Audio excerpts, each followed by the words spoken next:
Oh, in well, this account. okay, well, I put, okay, we're live. I didn't mean to, but we did it. Okay, so we're live. I don't know what they're saying. Okay, no, okay, we just are straight up live. So I had to change the stream key. Turns out when I logged out, I didn't get the chance to log back into the new account, and I just put in the stream key and I pressed go start, and usually it gives me like 2 or 3 more indicators before that, but no, I just pressed go start, and Oh, it's just live. So there's that. well, there we go. That's great then. All right, well, so welcome to the Perfect Being channel. This is me, I'm the guy. I'm so unprepared for this, oh my gosh. I'm the uh, dude, bro. yeah, so my friend spited me, so I made an Attack on Titan episode. Say hello, friend. Hi, I'm the friend that spited him. Nice Okay. to meet you. I'm Cam Cam. All the And I'm the other other guy. he is the other guy, it's true.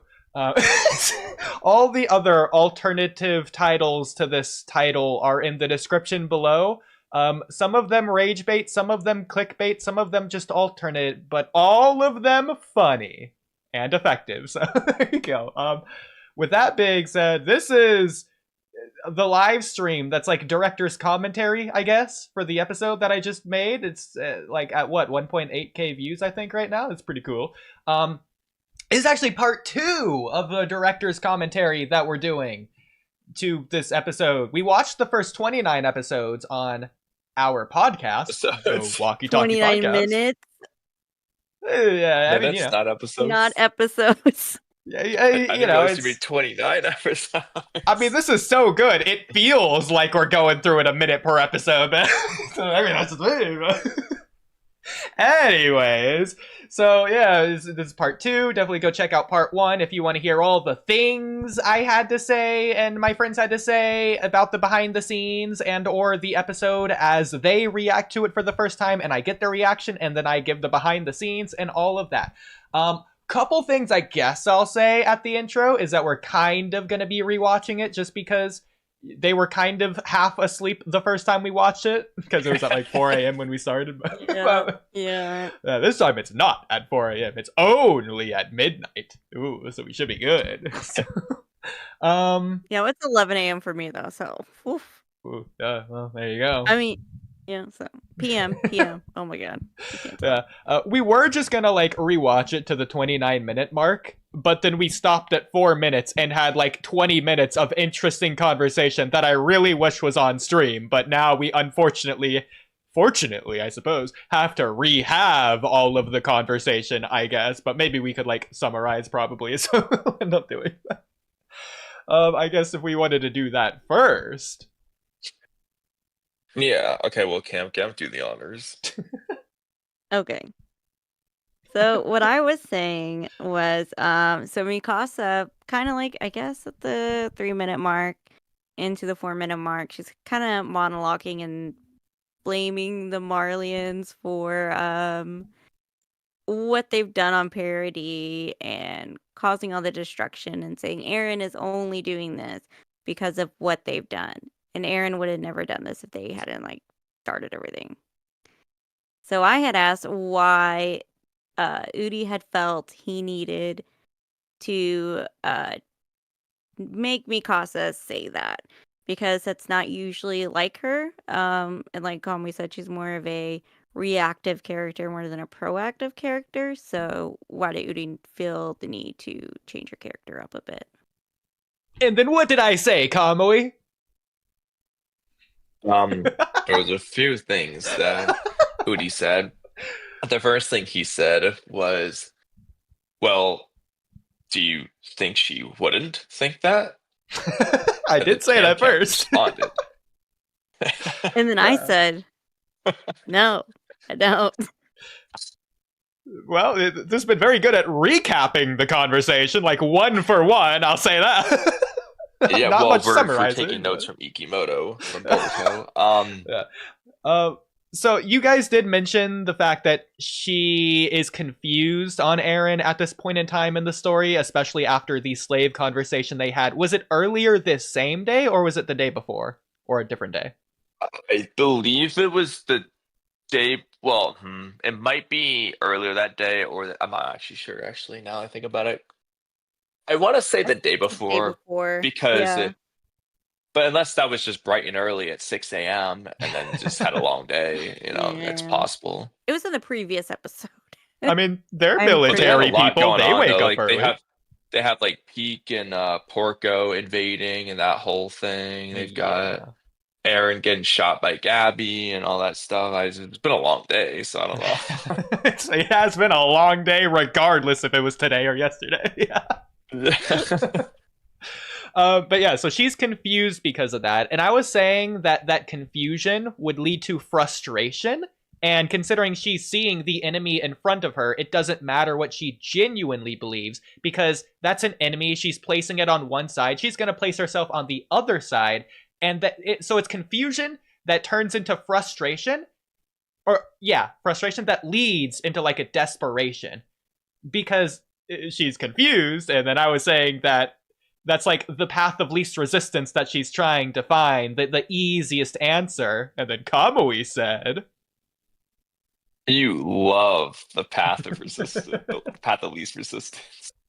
it was way funnier the first time he said it, I swear. It was. I don't because I don't remember how he said it. I will also add that I also said that mm, so in this case she's saying Aaron doesn't want to do this. He's just been forced to.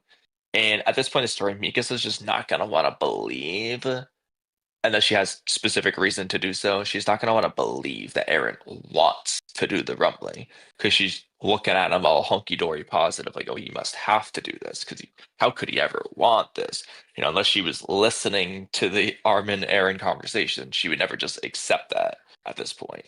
So, of course, she's just going to blame Annie, who's sitting over there yelling at her. Exactly. Which also just leads to more Annie Mikasa potential rivalry, which could be rewritten into the finale if that's how you wanted to go in that direction. But that's not addressed in this episode. What I will say is, the moment where like Mikasa like takes out her sword and then Annie takes out her like finger blade thing. So that only happens once in the actual episode. I do that like 5 times in this episode. Oh my god. She's spamming that sword out. She's real frustrated in this one. So now what I will say, I'll just be completely honest. Mikasa is the character that I'm probably least satisfied with in terms of like giving her new stuff that should only belong to Mikasa in this episode. At this point, her character arc is like pretty much mostly done, or it's all going to be finished in the finale, so there's not much to do here. And or I just didn't really, I hate to say it, but didn't care enough to think of more, I guess, that would fit here. So she's a character that I'm like probably least satisfied with, and that has the least unique aspects to her, and or the character that is quote unquote the worst writing wise maybe here. She maybe also the most out of character because I feel like at some parts she's like the B word just unnecessarily. I feel like my writing really comes out in that part. Cam, you've seen False Perfections. It's kind of like Michael from the Christmas special. It's just awful. But anyways, Something else. Yeah. So I feel like we were talking about something else that was serious, but I do want to mention this just because we were talking about it so you have to go to the bathroom, and then like this is after we're talking, oh, we should have been live or whatever, and then Cam was like, well, I had another question, and then I was like, man, he really doesn't want to rewatch his own episode, like he must hate this episode or whatever. And Cam was like, I don't know. I think I said like maybe he's the coward in the title, and then Kamiko said like self-awareness. I was like, oh, is Shinju self-awareness? And then she said something. Oh, she said self-awareness like Aaron, and then I don't remember how we got into. I don't have the perfect segue into this anymore, unfortunately. But I got. Fuck! How did I lead into this, Cam? Yeah, you like, said that I remember, he was like. I know the ending, but I don't remember how he led into it. I don't remember. I was like, wow, self-awareness at the very end, just like Aaron. I wish I remember how I segued into it, but eventually I was like, I'm You're missing like part of this. you're like he's I just a but garden yeah, variety. I just remember like look, okay, I wish I remembered the full segue, but I got into those like because he's an idiot. He's just a garden variety Oh idiot who got his God. hands on some editing software. I was just like, so I was quoting Aaron, but I don't remember. I had a full on like 30-second thing I said before that. It was really good. I was like, shoot. So you remembered the Oh, I couldn't. punchline, just not the step 2. Yeah, we couldn't remember Yeah, the step but two to it was better with punchline. the full thing. Oh my And God. I was like, yeah, we should have just Space. he should have just wrote this as a failed project, not the fan Oh, I project. remember that. Yeah, the Attack on Titan failed project. Space, this isn't an alternate account. The Walkie Talkie channel is my alternate account. Take that. Yeah, He says all right. The alternate account where we have like 10 billion videos. It's this alternate is Udi's solo videos. account. Okay. Ah, take that. It's not his solo account anymore because we're on it. Ooh. Well, back to Mikasa though. I will say that we also said that, again, it doesn't matter what her genuine thoughts are. The question is, does she genuinely believe this? She doesn't know what she genuinely believes right now because she's confused. That's the real answer. So the answer is both yes and no because it's what she Yeah. genuinely believes because it's the easiest thing to And believe, but that another genuine thing that belief you isn't said strong. was that she is mostly the voice of the community. Well, that's not how Yeah, I know. Okay, so it was because this is one of those ideas that could have been echoed by anybody sitting here. It could have been echoed by Mikasa or Jean or Connie or whoever. The point is that it's controversial whether Eren had another choice or if they left him no other option, etc., etc. We've discussed this on my podcast, our podcast, Walkie Talkie Podcast, with notably King of Chaos. So there's that. But a lot of people, it's very controversial, so it's like back and forth between whether or not he had to do this or not. So that's just something that I wanted the characters in universe to echo to one another to see how the other side reacts to that, as opposed to just the community doing it to one another. How does it actually play out in universe if the characters were the one to say it and then address it? Yeah. And then my question to that was, it's not really a question, I guess it's more of a comment. I think it is, I feel like it is kind of, see, I feel like the background characters, they do kind of talk about whether, like the people on Parody, they do talk about like, oh, well, this was like a good choice. This needed to be done. And then the people are kind of talking about, well, my son was literally stomped to death. Like, how could this be good? You know, and it's like, oh, well, your son was a noble sacrifice, so like, get over it. You know? So I feel like this is kind of addressed a little bit through that scene. It's kind of like when Annie kind of wakes up, I think she's kind of burst out of the ice crystal is when that is brought up. So I guess you just wanted to bring him more to the forefront. Yeah. Mm-hmm. Okay. One more thing we talked on with Mikasa was, again, on the fact of whether she genuinely believes this or not. So, like, let's just say, like, earlier this day, she's just having a casual side conversation, just sitting back, relaxing in a jacuzzi with Armin, and just, like, talking about whatever. What's the phrase? So it's Sitting not pretty? it's not shitting the shoot. What is it? It's shooting the shit. Yeah, that one. Yeah. Shooting the shit. Yeah, Shitting the she's just doing that with Armin. I don't think she's saying this. She just doesn't know what to say. But because these people are in front of her, it's making a tense situation. She's uncomfortable. She wants to find comfortability, especially in a situation like this, to gain back that control, which again, this is right after that slave conversation where she's been reactive her whole life. She's confused right now. So she wants to be proactive here, especially to gain back that control, especially to be comfortable in this uncomfortable situation. But yeah. Okay. Was that everything for Mikasa? Another thing Conway mentioned was that the one time that she actually becomes proactive is at the very end. I don't know if you would just want to rehash that, Conway, but Yeah. I don't remember exactly everything I said, but like more or less, like especially coming out of that slave conversation where Aaron's like, Ackermans are slaves, blah blah blah. What do slaves do? Well, they follow orders, whether they like it or not. They're essentially reactive. The moment they start being proactive, they've well gone beyond slave. And well, what does Mikasa have to do at the end? Well, she has to break free from basically the thing she feels enslaved to, which is Aaron. In this case, when she kills him, it's the one time she just proactively makes a choice. Um, in that sense, rather than being reactive, she's choosing like, all right, we're putting an end to this.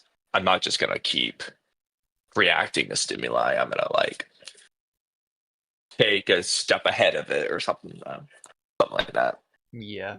And then I do remember one more thing I was saying was, again, just to emphasize, this is her blaming the Marlians more than anything, because she's saying, you made Aaron do this. It's still not enough for you. So what she's saying isn't about Aaron, it's about them. But yeah. yeah, you said she's defaulting to the easiest solution, which is to blame them. Yeah, especially considering that's who she's talking to. Mm-hmm. She's venting her frustrations to the Marlians, directed at the Marlians, yeah. Exactly, just venting. So I guess other things we'll say other than Mikasa is I did address in the part 1 of the director's commentary on the Walkie Talkie channel. Go check out our podcast where we talk about Attack on Titan a lot. A Talk on Titan? That's a podcast name for Attack on Titan. A Talk on Titan. Don't steal that, anybody. I want that. We want it. Hurry up and copyright it, even though you don't believe in copyright. Yeah. Anyways, yeah, so Yelena's not here. I didn't necessarily address why, other than she sucks or whatever, as like a meme that you tater to. Yelena has a purpose in the story. Obviously, every character does. Her purpose just is a little bit less purposeful than some of the other characters, especially by this point in the story. Obviously, she has a role to fill in this episode, and she does fill that role. But is that a role that needed to be filled in the first place? What she does is she acts as a conduit to get these other characters to talk to each other, considering she is like this third party that knows everything about both sides and can like really dig into those wounds, especially with John. But I feel like it's more compelling if you just skip that middleman and have these characters do it to themselves, do it to each other directly. Plus, I feel like she's really served her purpose by this point in the story. Just have her die in the previous couple episodes and she's good. Assuming you have her there at all. Personally, I think just replace her with Armin, especially in Liberio, and there you go. it's better, but yeah. But yeah. Thoughts? I really just like a talk on Titan. We can't take this seriously. I will say, again, they've seen the first 29 minutes. Definitely go check out the part 1 of the director's commentary if you haven't. So these first 29 minutes are going to be less of absorbing it for the first time and more of just breaking it apart. Like, we're really digging into this one, critiquing every corner of this one. The biggest of analyses, but... Girl, we're ripping you to shreds here, okay? Well, hey, so am I. Because again, I am the least confident in my portrayal of Mikasa in this episode, especially later on. Like, you'll really, really get the vibe that this is just Udi writing Mikasa instead of Mikasa's character. Like, around the 4th or 5th time, she's pulling out her sword. She's almost just, again, the B word. Great, love that. Yeah. I'm a girl like that, but okay. Yeah. Okay. There are other things we can address at the beginning of this, I guess, as well. If you do want to go to the Google Doc, wherever that is, I'm just gonna repost it. There's too much to scroll through. Yeah. So let me pull it up. Let me go to it. The Attack rewrite. Okay, I'm gonna share it. I don't know where the share button is. It's oh, right there. Okay. I knew where it was. I was just tricking you. Okay. So here you go. Go ahead, open it, and go to the very, very, very, very, very bottom.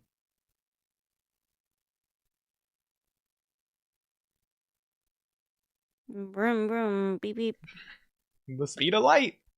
Yeah, okay. So I will say, this is something I should have said last time. I didn't. So, hey, here's unique commentary for part 2 of the director's commentary. Ooh, now both parts are valuable. So Ooh, wow. I did have to cut myself off. After all, this is a 70-plus minute episode. I shouldn't make it any longer. I should keep it concise. So there are cut scenes. And again, I had to cut myself off to actually get this out in time for Cam's birthmas, Christmas, birthday, whatever present. So had to just stop working at it at a certain part, and that includes the script. At a certain point, I just said no more. That doesn't stop me from continuing to write things down. So if you scroll up one page, I think it would probably be there. There is a cut scene that I feel like didn't belong anywhere. Yeah, okay. So it's gonna be okay. Down, a little bit. Okay, okay. Slightly up. Okay, yeah. So here's a cut scene that I couldn't find a place to fit into the episode and a place that I thought was valuable for the time. There's a couple of these that I just didn't write down, especially considering we're doing an Attack on Titan rewatch. There's a lot of things that I just wanted to include, but like I'm already working on the episode. I just don't have time, and or it's already long enough, and or it's not good enough, and or doesn't fit in as a puzzle piece anywhere as a seamless segue to the episode that's already there. So you consider this just like cut content. A really funny typo, real quick, I'm noticing. Yeah. That's why I threw away your blood in Trust. Oh, well, you Blade. Blade. Yeah. Oops. Yeah, I was wondering. I was like, threw away your blood. I was like, huh? What does that mean? Yeah, remember when she just threw it in the trash can?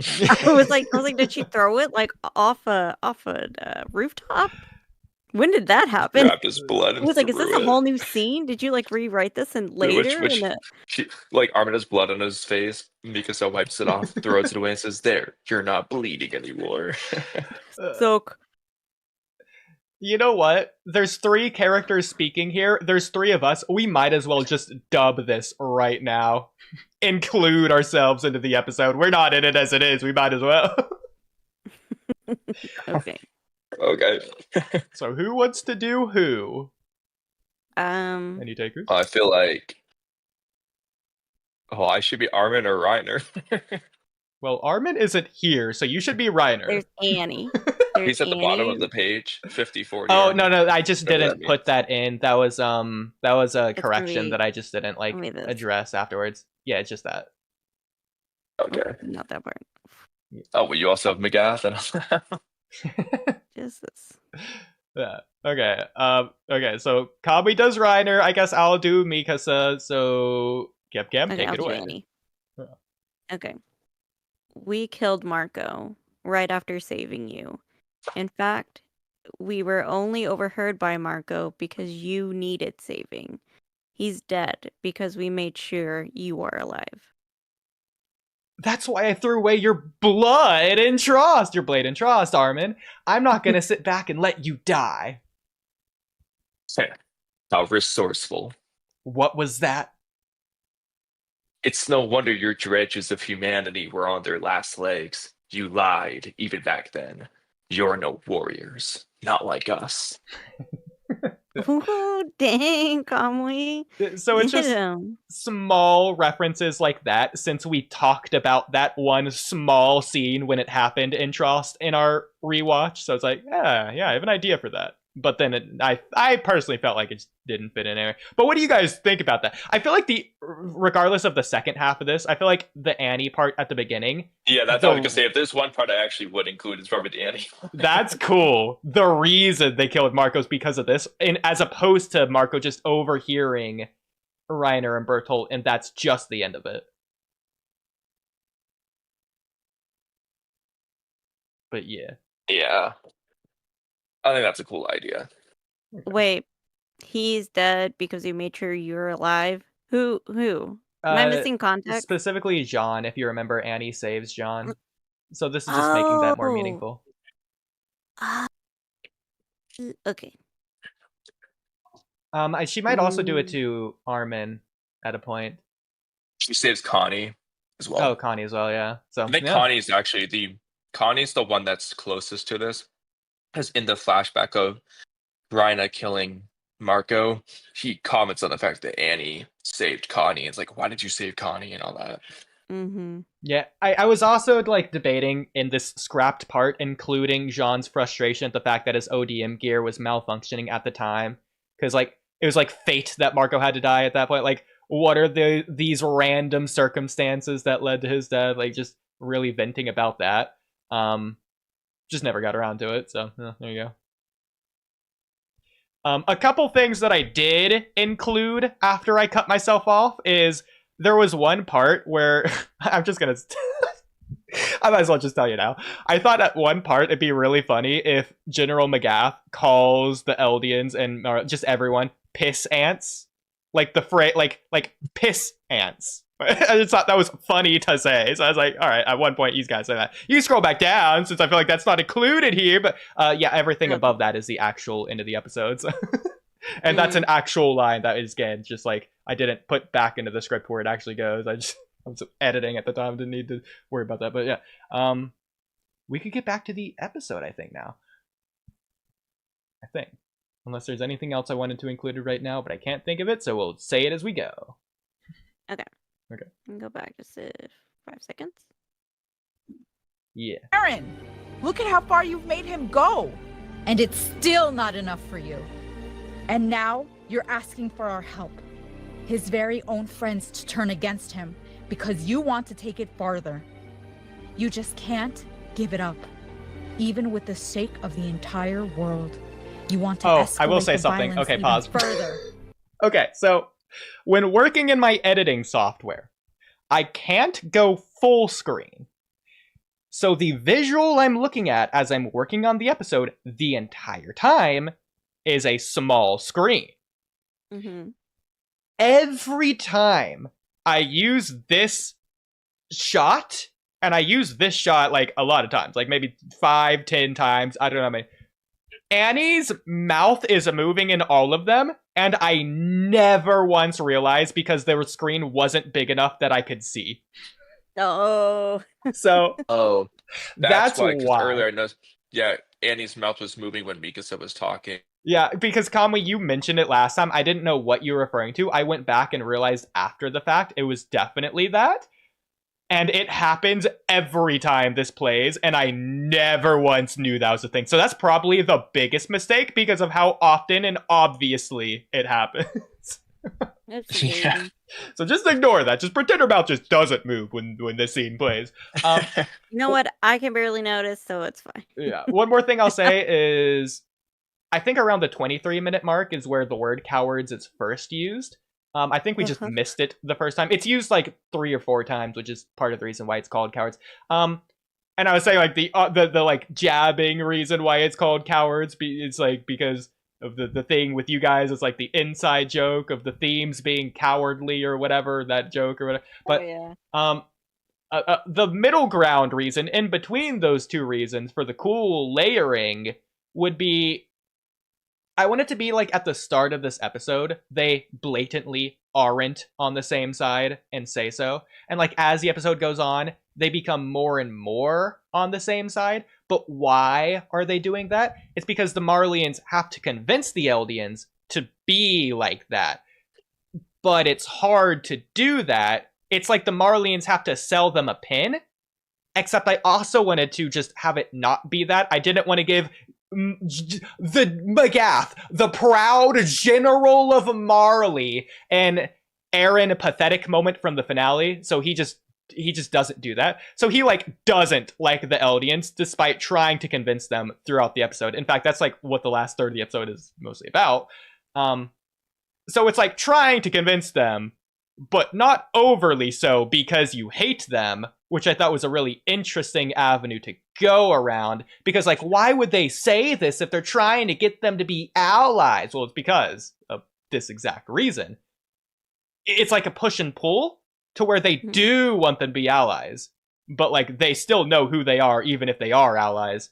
And then also just the idea of what is convincing them in this case. In a way, it's convincing them to not be cowards, because it would be cowardly to not go and try and stop Eren, or at least not regardless of stopping him, just going to confront him in general, regardless of the intention. It would be cowardly just to let Eren do it all on his own, alone, while Paradis stays cowering away from the rest of the world, at a sense.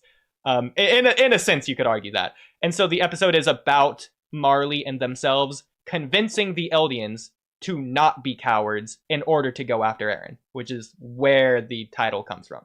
But yeah, so there's all the intricate layers detailed. There's a context. Okay, that's interesting. I think that's all I had to say for now. Okay, interesting. Okay. Sake of the entire world. You want to escalate the violence even further. I could never forgive you for that. He chose this on his own. Don't act like any of this is natural. Eren isn't normal. It doesn't matter how far he was pushed. This is the whole world we're talking about. What kind of psychopath could do something like this? What's more, you've seen it yourself, just like I have. We all have. Eren is insane. He always was. That's in his nature. He was going to do this whether we pushed him or not. He hasn't changed. He was always this cruel. Annie, both back then and now, you didn't have to be so we cruel. could pause it right there for a You second. chose to spare me after all. There are multiple things about Eren that they just keep coming back to, a lot of Eren concepts. And that, I think, is the part that you guys are going to disagree the most on, because of you two specifically. I don't know your views on Eren compared to mine. I wrote Eren with that idea in mind, knowing that to be the case. So when the inevitable disagreement happens at 38 minutes and 13 seconds approximately, that's exactly why. Because it was probably right after, or like a few days or weeks after, a specific argument that we had about Eren on the podcast, that I wrote down, essentially recapping our conversation to present my side in this episode in a diegetic way, which I thought was really interesting and cool. But that being said, it isn't just you guys, because, okay, for you guys specifically, I'm writing this knowing you're not going to agree with every part of it. I'm expecting you to agree with some parts of it, but I'm knowing you aren't going to agree with every part of it. I might not know which parts you disagree with. For example, I wasn't necessarily expecting you to disagree with that Mikasa part. Not that you did, but like to even question it at all. I thought that wasn't one of the controversial things of the episode. But I mean, Mikasa in general, I think is one of the weaker elements, but that's beside the point. But I think this goes for everyone.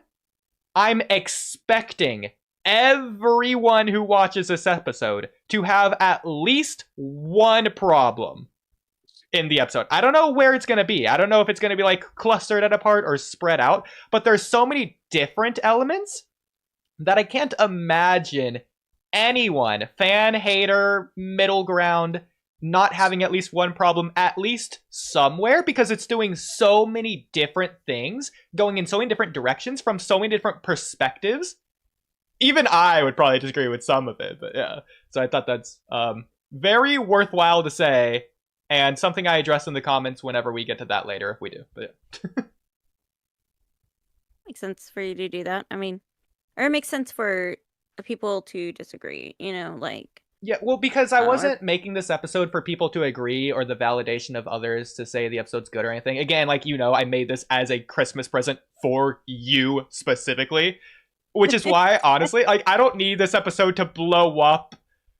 Like, if Shueisha or Toei, it's not Toei, but if Shueisha or Wit Studio or Mappa or whoever just, like, copy strikes the episode and brings it down after tonight, I essentially don't care because it's not made for everyone. It's made for you, and if you've seen it, then I served my purpose. This is why we're here. So. Let's see. There was something else to go along with that. What was I saying before that? That you didn't make it for the validation of others. Yeah. I'm like making this like unapologetically the way it is, knowing it's gonna be unagreeable at certain points. But yeah, it's like it's almost why I made it to be like, I know you disagree with me. Here's what I think in the most me way possible. In other words, you'll probably disagree with this more than anything I could possibly say off the top of my head. But I knew that going into it. Yeah, and that makes sense. I mean, like, you're going to make this true to yourself, right? So, like, that's just who you are. So, it makes sense. It makes sense. It's your vision. Yeah. So if it's true to yourself, that's what matters. If it wasn't true to yourself, I'd slap you a little bit, okay? Good. Be like, you sell out. Keep me grounded. Yeah, we gotta keep you humble out here, okay? Yeah. Okay. Well, you didn't have to be so cruel. You chose to spare me after all. Don't be so kind around the enemy, Armin. You have Bertolt's memories after all. But she betrayed us once, or have you forgotten that already?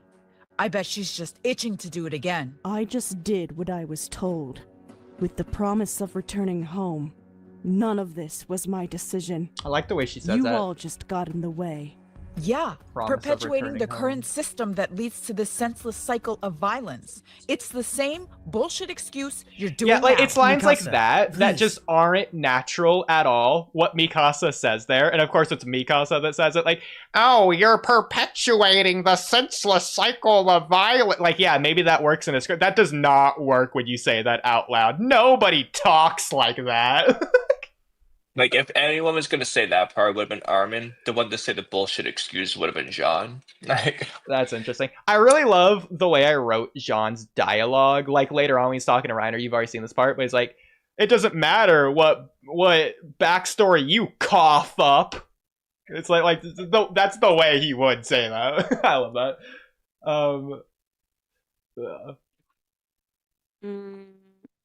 Yeah, I mean, like, the only characters that bring up your perpetuating the cycle of violence is like in Naruto. Like people be saying that. Yeah, like Mikasa isn't Nagato. Yeah. What is she doing here? It's not what she would say.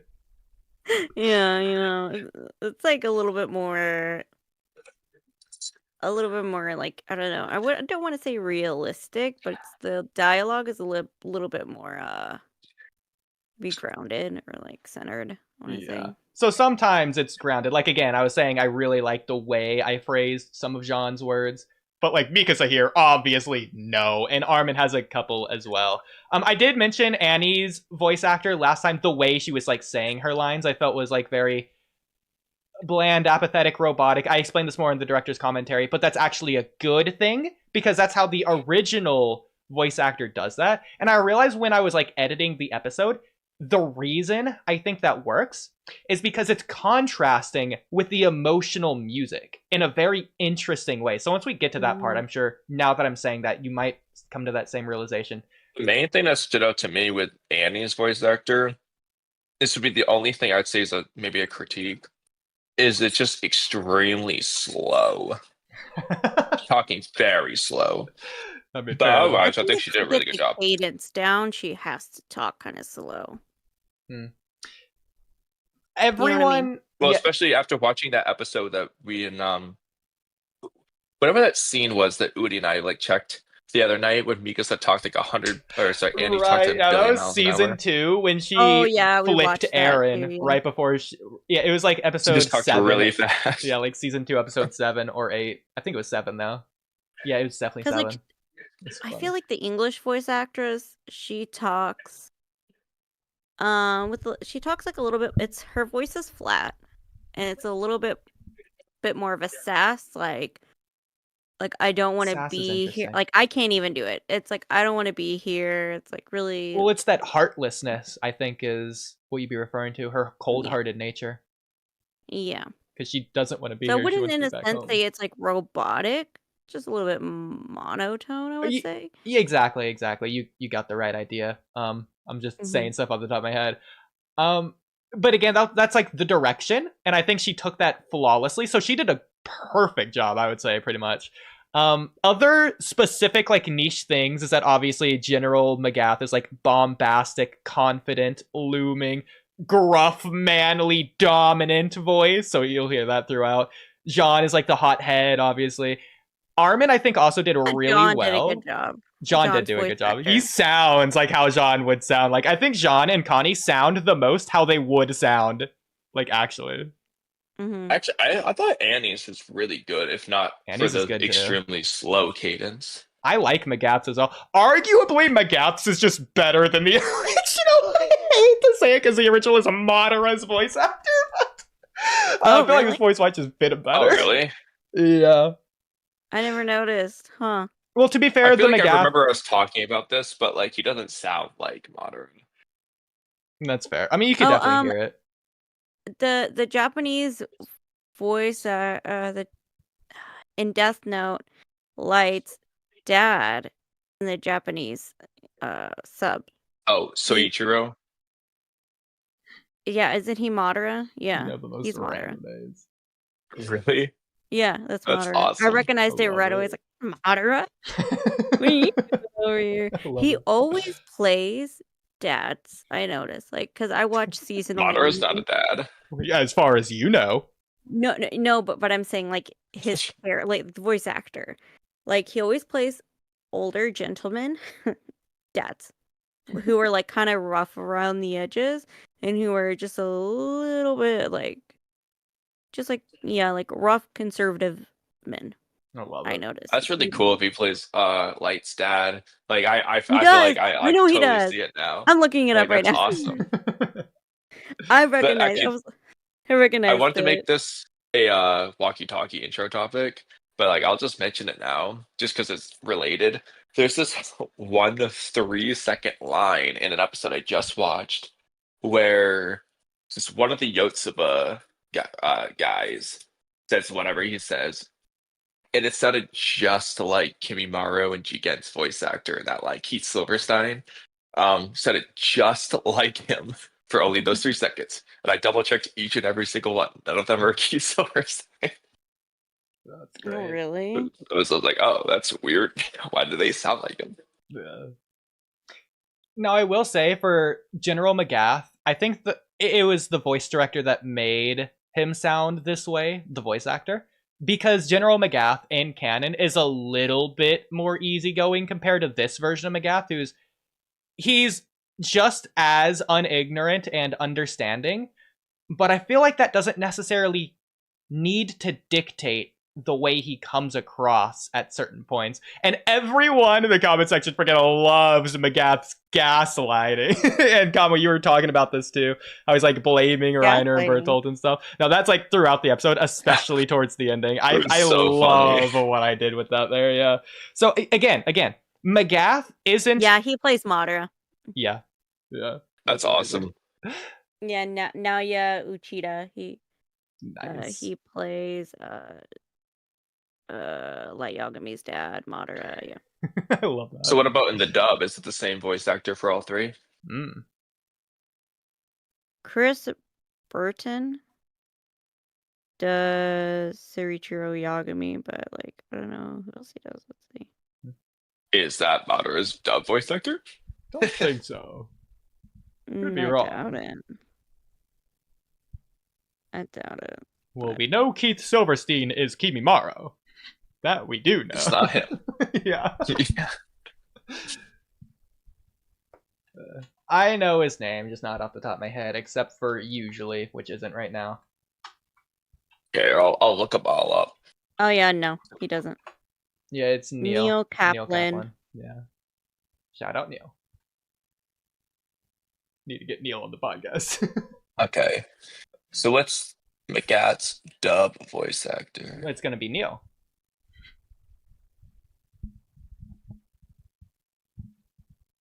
That's what it just is. But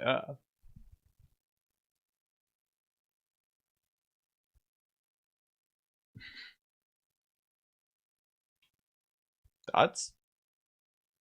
Wait, what? Thoughts on what? I don't know. We're just sitting here quietly. I was gonna see if you had anything more to say. Oh, I mean, I have a lot more to say, to be fair. Oh, okay. Um, I didn't really have anything to say on anything you commented on. Okay, well, for other voice actors, Armin, I think, does a really good job at playing his character as well, because his line read comes across as almost timid, less confident, but logical in his approach, and I feel like you can hear that, especially later on, especially like as they're calling him out on doing exactly that. Someone said to me, not in the comment section, but somewhere else, that I think I portrayed. I actually think it was Armin's voice actor. I think so. Said that he loved the direction I took Armin in this episode. So, Oh, cool. yeah, there you go. Okay. One more unrelated thing to voice actors, I'll say, is space. So would you ever do anything like this for any other series? So I'm glad you say that, because I did want to address this as well. So obviously I made this for Cam Cam's birthday. I'm not just making it for fun, even though I was going to make it at some point anyways, seemingly, maybe, probably not. I mean, it was planned, but was I ever actually going to do it? Who knows? But am I going to do it for any other series, or just going to do it again for Attack on Titan for any other scene? It's nothing currently definitively planned to where I am going to do one, like I'm working on it or anything like that. Nothing currently. If I was going to do one, it would most likely, for Attack on Titan, it would most likely be for the episode where Gabby is talking to the girl that Sasha saved in season 2. What's her name? Conley, you know? Because you know everyone's name. Girl Sasha saved, the blonde-haired girl. It's gonna be like the final episode of that like little mini arc where they're talking about it. But you're talking about the blonde girl, right? Yeah. Kaya. Kaya, yeah. It would have been Kaya. Yeah. Because Gabby and Kaya talk for like an episode, other people are there. But then they say some really interesting things, but I feel like they, again, same thing I think here. I think they could have gone a step further. I would have said way more that they didn't say, but that's okay. You can't really connect back because it's only those characters who don't really have much of a backstory in the first place to talk about. But it's about like the philosophy and the connections there, so it definitely wouldn't be nearly as long as this if I were to do it.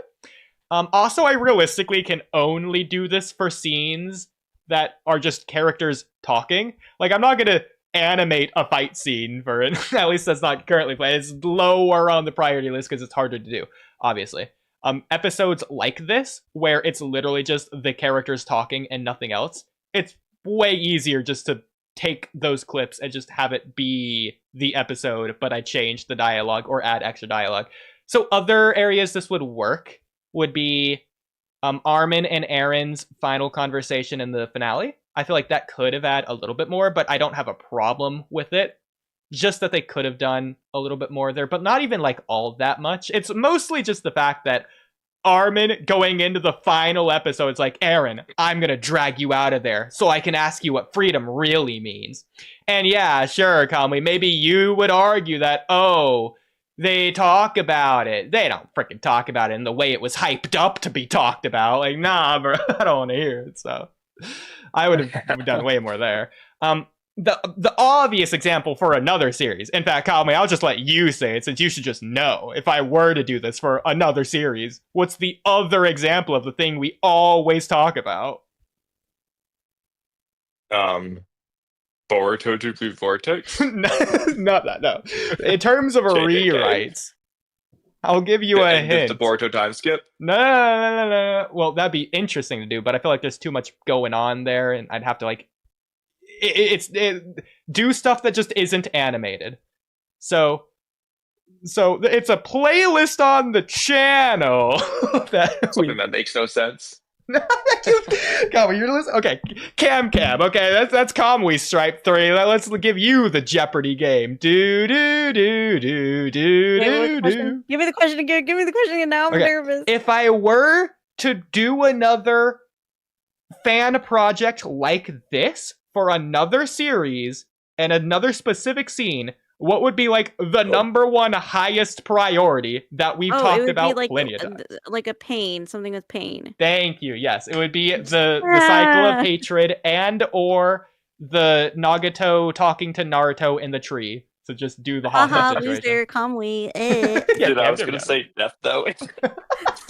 Kamui was thinking about his rewrite idea.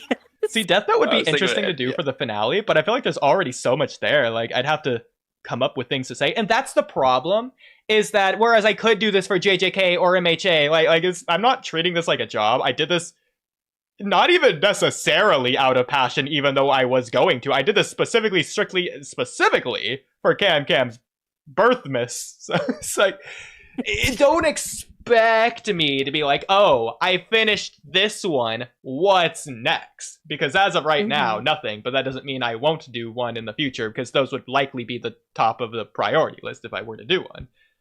Not that I'm not gonna do them. I will likely do them maybe at some point, but I have other things to worry about as well, like my own original series or just videos or the podcast.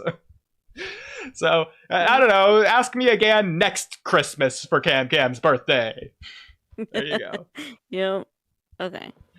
Yeah. And, I'll just bring up, your pain rewrite, yeah. Oh, really? A lot of fire under my action. I think that would work. So there you go. Annie, aren't you just making excuses? Excuses?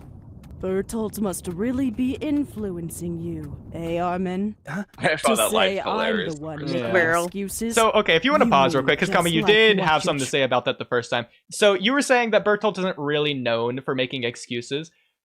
Bertolt, so I wasn't necessarily going on the route of, Bertolt makes excuses all the time, but please go ahead. No. Bertolt's not known for calling out people for making excuses. Oh. Because you could argue Bertolt makes excuses, like he just lets Reina make all the decisions and stuff. So I could see how that could be argued. Bertolt's not calling Annie out for making excuses in the past. Okay. It's less of Bertolt's personality and more of Bertolt's memories that I think she's got. Play the episode. Play the line again. Let's see what the line is exactly. Okay. I did go back 10 seconds. Yes. So. Bertolt must really be influencing you, Armin? Huh?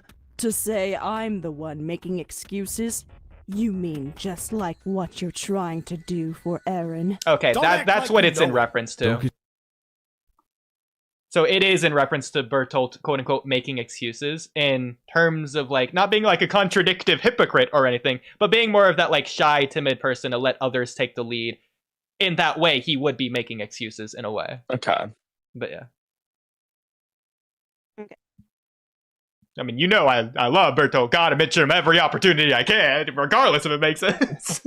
Your fave boy, the one you forgot about. Oops. Yeah. You didn't even know the name of. I should have wrote in, like Magath being like, guys, Eren's gonna destroy the world. And Armin's like, but let's stay on topic. What about Bertolt? Yeah. Whoa, guys. We're getting ahead of it. We were talking about Bertolt. Yeah, priorities, Take a please. step back. Just like what you're trying to say, I'm the one making excuses. You mean just like what you're trying to do for Eren. Don't act like you know him. Don't get too emotional, John. I spent years with him too. I know him just as well as you. Don't tell us how to feel, you traitor! My mother was turned into a monster because of you bastards! I joined the scouts to defend Rakugo village against the threats you people sent our way! And all of it ended up being worthless! I couldn't do anything for my friends or family back home! You evil bastards make me feel so useless and I can't even stand it! Connie. Okay, I have a question. Yeah, you can feel the uselessness in that wind sound effect as well. I love it as the wind gust blows by. Was this before or after he kidnapped Falco? Who kidnapped After, Falco? I'm pretty sure. Connie kidnapped Yeah, Falco? this has to be after. Yeah, Because it doesn't is. Annie like go with him to stop him at that point? Well, because I the don't next thing remember. that happens is they go after Flock in the boat. So yeah, this is like the last thing that happens on Parody, really. Okay. So I was gonna say, I think he's kind of over this. I mean, not over it, but like I think he's kind of like made peace a little bit with it, in a sense. Even if he Yeah. has, it's to say that you guys used to this. Look at all this pain you did cause me. Because that pain doesn't just go away now that he's over it. Mm-hmm. Whereas I agree, it is arguably kind of weird to have the story harp on it after that point. I mean, it's the last chance. To be fair, I never would have done that anyway. That episode just wouldn't exist. So you could just say it doesn't exist. There you go. If you really want. What about that episode would you have not done? The whole thing? Why? You would have But, never like, had him why? kidnap Falco? No, I wouldn't even bother to think about something as useless and meaningless as that nonsense. See, my problem with that episode is when it takes place. It should have taken place before the rumbling. I think it would have fit pretty well there. Having half a season where you just don't see the rumbling at all, when that's the thing that you're expecting, isn't great, in my opinion. Like regardless of how good or bad the content after was, I don't want to see them taking a plane from Falco when I want to see the rumbling. Like, you know what I mean? Like, maybe that's just a personal thing. I want to see the rumbling, it activates, and we just don't see it for the rest of the season. Which, it made it really cool when we did see it, but... I mean, we do see it, but, like, if you just want to see the exact same thing 200 times, because, like, what is the rumbling? It's the Titans just destroying everything while they're walking forward, And we see it and nobody can multiple stop times. them. And we get a few of those, and I just want to keep seeing that over and over again. So we don't get those until after this episode, is a thing. Okay, so you didn't mean in general, you meant it right off. Yeah, because the Ramsey's death actually hasn't happened yet. So you're seeing things in this episode that actually technically haven't happened yet. I'm just gonna, like, skirt that under the rug and say, don't ask about that. So you haven't even seen, like, Aaron's Titan form yet with the bones. Well, technically you did, like, when he transformed, but, like, you haven't seen him, like, invade Liberio. You haven't seen Ramsey's death, and as a consequence, you haven't seen, realistically, the rumbling as it is. Like, you haven't seen, like, any of it. Like, you just saw him walk away from Parody, and you might have got a couple shots of the ocean with mist. I don't think you've seen the rumbling besides that at all at this point. He's just going to do it.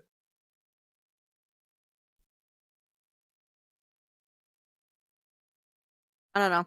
I feel like I still got that horror aspect of it. I don't know. I feel like that's kind of enough for me, and in this part, and I think Connie does it out of desperation, and I think Connie kind of needs that. You know, Connie's like, this is my moment. The rumbling is happening. The least I can do is feed this kid to my mom so I can see her before the world ends, kind of thing, is what I got from it. I need to rewatch the episode before I can criticize, because yeah, I mean, I just can't bother to care about that episode when the rumbling is happening. Yeah, because I'm kind of like, I'll admit, just going off memory, I don't think I would be heartbroken if it just wasn't there. But, like, I need to rewatch it before I say that. Okay, Cam. Yeah, we just got Connie's #1 fan in chat, I suppose. Like, I just don't care about Connie that much. That's what I was gonna say. I'll be honest. I don't care. Of the main characters, Connie, I probably was just the least interested in. It's not to say he's not ever entertaining or anything. I just don't care. I mean, that's why I always call Udi out whenever he talks about, like, erasing Jan. I'm like, why don't you erase Connie instead? Yeah, I mean, I get it too, because, like, I'm not a big fan of Connie. But like, I felt like Connie's character needed this. Look, I feel like if you're gonna kill anybody, you either got to kill Potato Girl or you got to You kill just Connie. Potato don't Girl, like Sasha, neither of you, but I'm telling you, the community I don't like loves Sasha. They hated Gabby because she killed Sasha. It was understandable for Gabby to do it, and I stand by Gabby. Gabby was a brainwashed child who did what she felt like she had to do. These people wrecked her home. I don't know why people are so mad about it. Because they love Sasha. That's the only reason. You don't see anyone complaining about the random no-name person from Eldia that Gabby kills like 12 seconds earlier. It's only Sasha because it's Sasha. I mean, even when Sasha's just kind of Gabby, like funny. Like, I you know, feel like, even I get it. Well, she's I like the feel heart of the really show, bad. which is why she needed to die Like, when she did. Sasha's not the heart of the team, bro. She's just kind of funny. The heart of the show, I said. she's just kind of funny. She's there for the comedic She's effect. not the heart of the show. She's the light-hearted one. comedic effect, and that's it. She's the one that convinced Nicolo to give everyone a second chance. That's why she needed to die, because of her role. Yeah, but then we get it just from his perspective. You know, we don't. She's just like, oh, your food is so good, and acts like a freak about eating that she eats a lobster's like shell. Like, it was so gross. And she Couldn't didn't even- I actually, couldn't actually look didn't at it. even do anything specific to Nicolo. All she did was just be normal, and he liked it. I'm not saying I like the Nicolo stuff either. I'm not saying I like Sasha either. I'm just saying this is how the community feels, and this is why. The community can suck it. At least I understand them. You Marlians over here can't ever understand. No. I like Sasha. I just don't care about Sasha. I don't even. I care about her really even like her. less. She's too much. She's like too overdone. She's like too. She's not even a person. You know, she doesn't act like a person. She acts like a wild My least animal. favorite thing about Sasha is that in her introduction, she seemed kind of like superhuman with her like speed blitzing for the meat or potato, whatever. Yeah, that was and before then Attack on Titan really found its footing. It was just doing anime tropes because it doesn't know what the show is yet. So it's just defaulting to the industry standard for what to do to fill time, basically. It's basically filler, might as well be. Mm-hmm. But she just doesn't like I said, though she found her personhood in that scene where like that's probably where she was going to die. That's when she found her personhood. The season 2 thing. Yeah, and then the editor was like, I want her to live. So he's like, okay, I guess we'll give her like a little bit backstory. I think her death was good in Liberio, so like I'm not gonna say it was bad that she stuck around. No, what did she do there? Die. I did want to say that.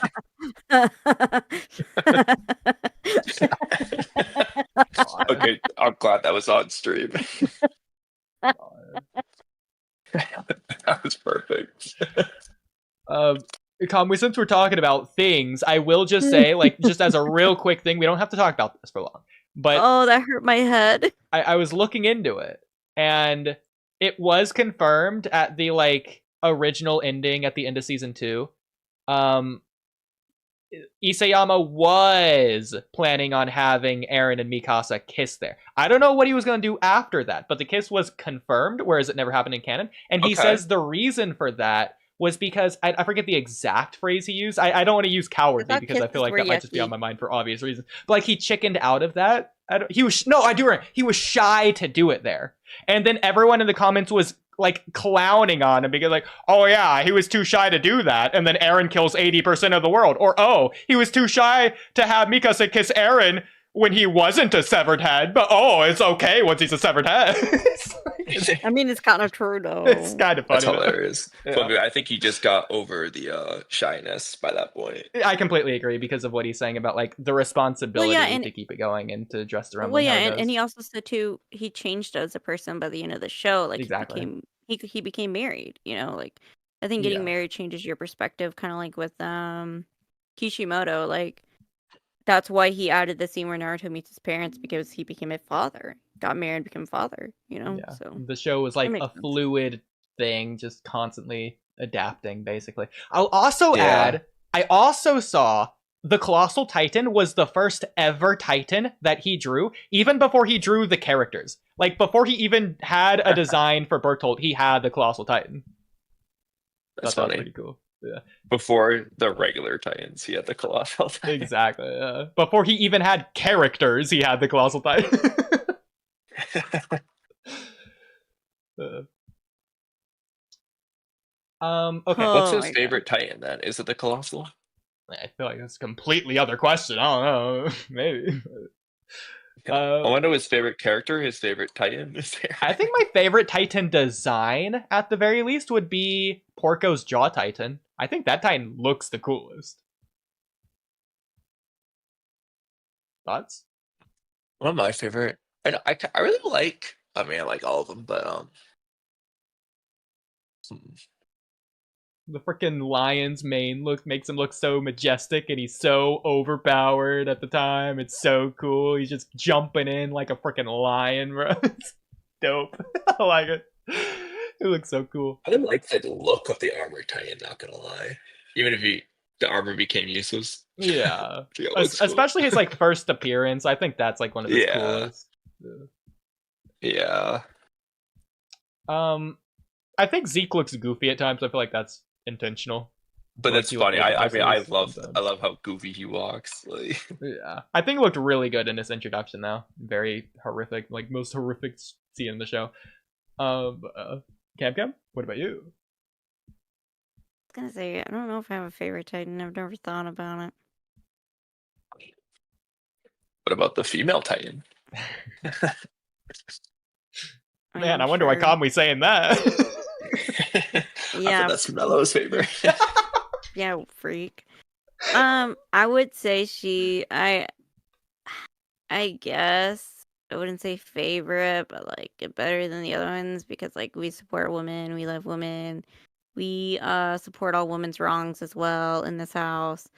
And so watching her kill everybody was kind of cool. Okay, and swinging them around and We're talking hitting about them with design right now, trees. not what they do. Because I completely agree. Andy's the coolest Titan. Yeah. but But like, her design, we're talking about like, design. No doubt. but everybody's, I don't know, the Titans design, I don't know, they don't do anything for me. Okay, fair enough. To be fair, But I I'm am more also. like, Oh, I yeah? like cute things, you know? Like, I like cute things. So, Yeah. I will say I'm also putting the design strictly in terms of the conversation because keep in mind, Conway, I'm putting the Jaw Titan over the Berserker Titan. It's, to be fair, it's pretty close, but like strictly in design, I think I'm going to go with that.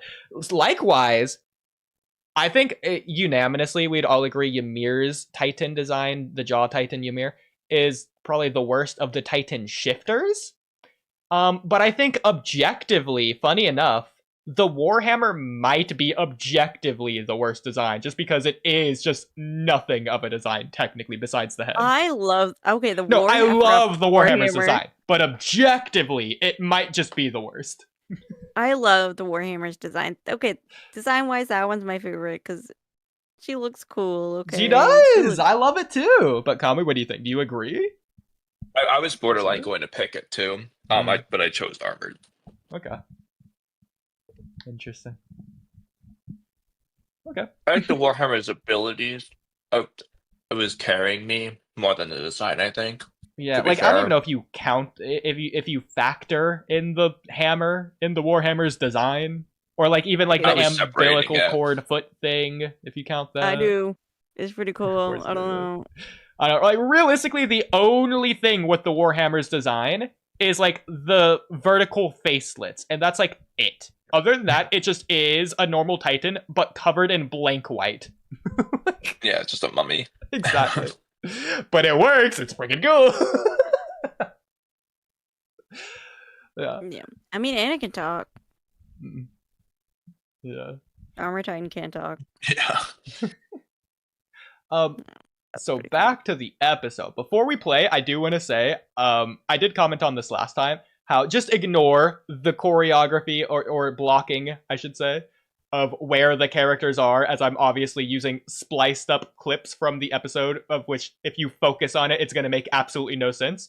But I thought of a way to make it canon, especially like with the lighting just being willy-nilly all over the place. To be fair, sometimes it's intentional because it's the campfires there, and sometimes they're farther back in the darkness, and trying to do something like production-wise of metaphorical darkness of their emotions, etc., etc. But I did think of a headcanon solution to this. So, because it's a tense situation, everyone is just agitated and fidgeting and constantly moving around off screen. There you go.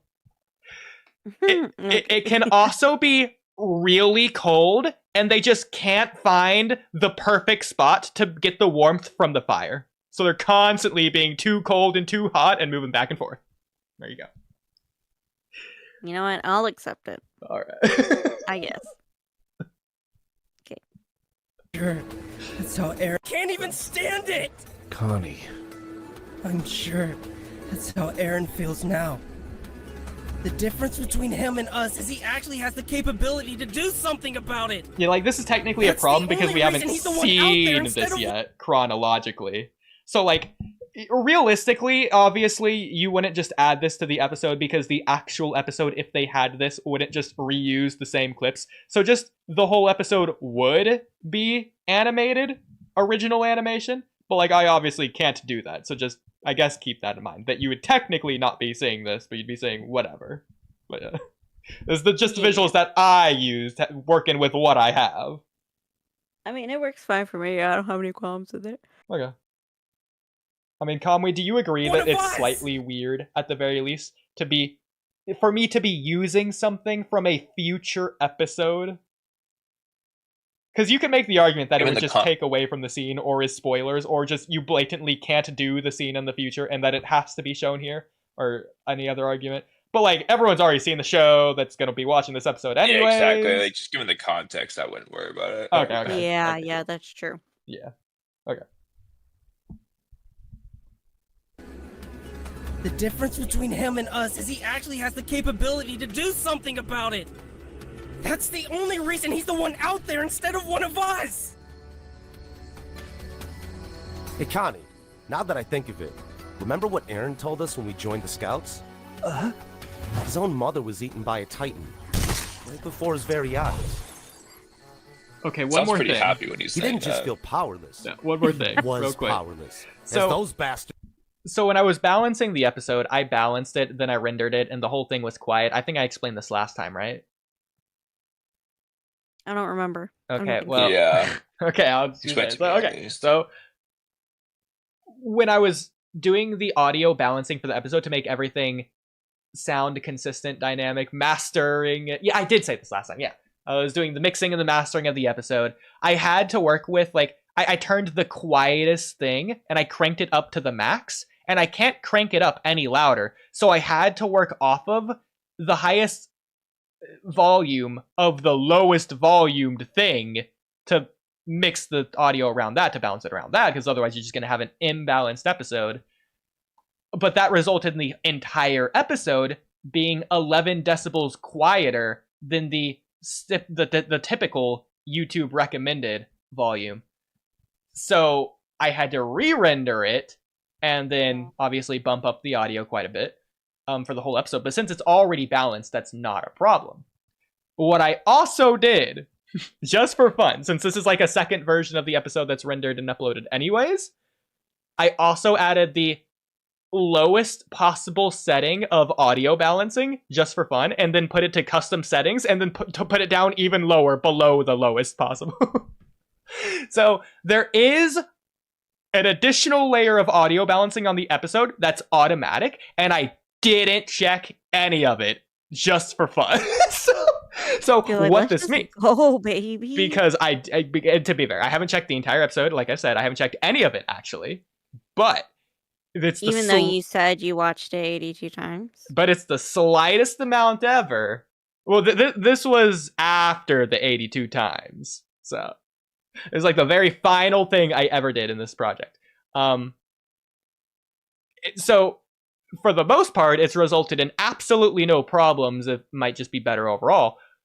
What it did do, which I've realized, it has upped the volume of the sound effects that were generally correct in volume, but were quiet. So obviously the quietest things it's bringing up, the loudest things it's bringing down, and like the middle-ish things it's keeping mostly the same, maybe slightly more towards the middle. But because the audio effects were so quiet, it brought them up a decent amount to where they are now noticeably loud. More loud than they probably should be. But in case you notice that, that's why. For fun. So yeah. Yeah, I didn't notice that, but like, it's fine. Well, now you might. Okay. Was eaten by a titan right before his very eyes. Yeah, like, that was loud. He didn't just feel powerless. He was powerless, as those bastards killed his mother in the most horrific way possible, right in front of him. And they did it, all while smiling. You don't get to say that. Don't I? You don't know what we've been through. Well, then you better speak up. Though I doubt whatever tragic backstory you cough up won't come close to doing anything to justify it, or change how we feel. People don't change. If they were going to, they would have already. And even if a few do change, what difference would it make if most people don't? It would be the same outcome, no matter what. And even if we did the impossible. See, I don't believe John would say that. You can't do that to my man. Well, keep in mind, this is the beginning of the episode when they're framing themselves as enemies against the Marleyans. Mm-hmm. But it's also just, regardless if John would say it, is just interesting philosophy in general. Like, would you give that line to someone else? If you had to? Like, it has to be said. Who says it? Maybe Annie. Well, it has to be from the Eldian side, is the thing. No one. I don't think anybody on the Eldian side would say that. Okay. I can't think of anybody who would say that, to be honest. Well, keep in mind, I think it's also a rewrite to where they would. Which I guess maybe that is my problem with it. 'Cause I'm like, I would like things to be true to the character's personality a bit, but like, Yeah, like you're pointing at this and saying, "Hey, this isn't the same." When yeah, the whole episode is different because it doesn't exist. Yeah, but it's just like you're making them into new people, you know. Kamui, do you agree or disagree? What was the line in question again? The people don't change. Here, it's like, the people don't change, and that you can come up with whatever sad backstory you want to, but it doesn't like change anything. It doesn't change how we feel or whatever. Well, those are two separate things, to be fair. The sad backstory, I feel like he just would say, because like, look at what he's saying in canon at the end of the episode. Like, yeah, Gabby, I'm sorry for kicking you, and Reiner, you're not getting an apology. It's like, that doesn't he's saying change. that because he's being a brat. Okay, well, here he's being a brat. No, he's saying that clearly out of more malice, is what it sounds like. Well, no, because it's like, it doesn't matter what like backstory you say; it's not going to change how we feel about what you did. Yeah, like he's saying that specifically to Reiner. Yeah, I think that's a fine line. The other one in question is, would he say the other thing about like people don't change? If they were going to, they would have already done it. Well, I obviously don't believe that, but as far as Jean believing it, I don't know if there's anything in the series that like gives him an opinion on that in any capacity in the first place. This doesn't necessarily have to be Jean. In fact, you could argue it'd be better for Hanji to John say it. himself changes through Marco.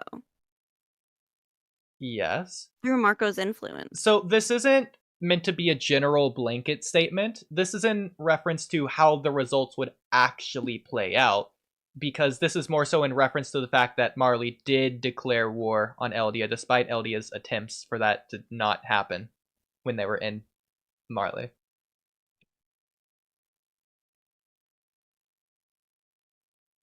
Like, no matter what, the world was going to wipe them out.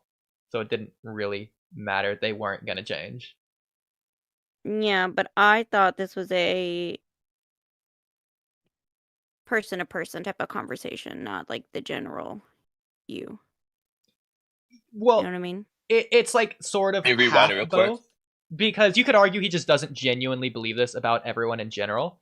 But he's thinking this because of what happened in Marley there. Like, that sort of like tainted his view a little bit at the very least, made him slightly more realistic or pessimistic. So you could just say that's like the worst part of him coming out. But yeah, I think that's a good way to describe it. It's the worst part of him coming out, you could say.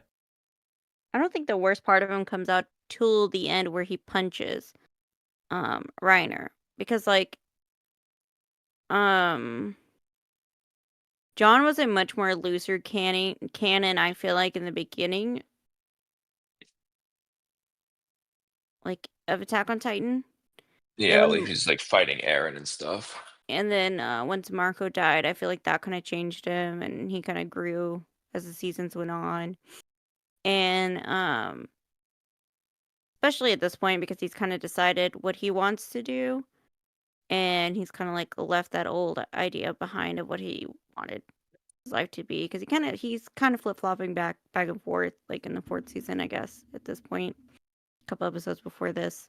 I don't think it's flip-flopping. I think it's him being who he's always been. Like, him envisioning his future life with Mikasa. I don't think that's flip-flopping. That's what he would have always done, I think. Because that's what he wants to do, but he knows that's not what he needs to do because he's changed.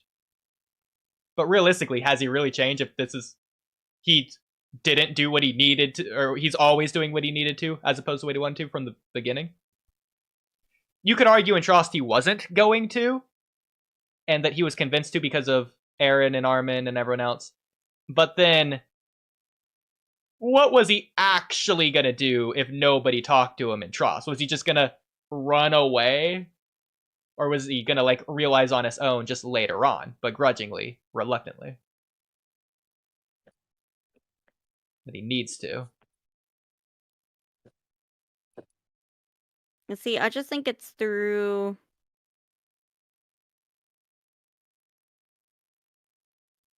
See, I think John has discovered who he really was. He thought that's what he wanted, and he was like, "No, that's not what I wanted. I didn't want that life," kind of thing. But then when it's handed to him, it's like, "Hey, who was it? Flock was the one that was kind of like, hey, we could get you that MP job. You could have a cushy life." It's kind of like it's kind of like being tempted into sin. Like from a Christian standpoint. Sure. Maybe never thought about that sin, or you haven't thought about that sin in a long time. But are you that sin? Like, no, not really, kind of thing? Is that who you are? Like, no. I feel like that's what this episode is already doing in canon anyways, but instead of Flock offering it, it's themselves offering it to themselves. That's why John is thinking about it. He's like, hey, John, I could just do this. And John's like, nah, but we shouldn't. But like, oh, I want to so badly. And so that's kind of where he's at, to where he's trying to convince himself. But it's like a push and pull. Mm-hmm. Which is especially annoying when others are trying to convince him when he's busy trying to convince himself. It's like, shut up, I'm thinking about it. I don't need your blabbering. Let me work it out in my own head. I need to process it.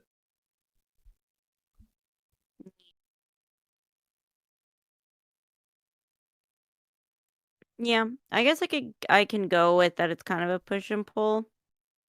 But I think once that push and pull is over with, it's like he's kind of come to terms with that. But in this scene, he's still dealing with that temper.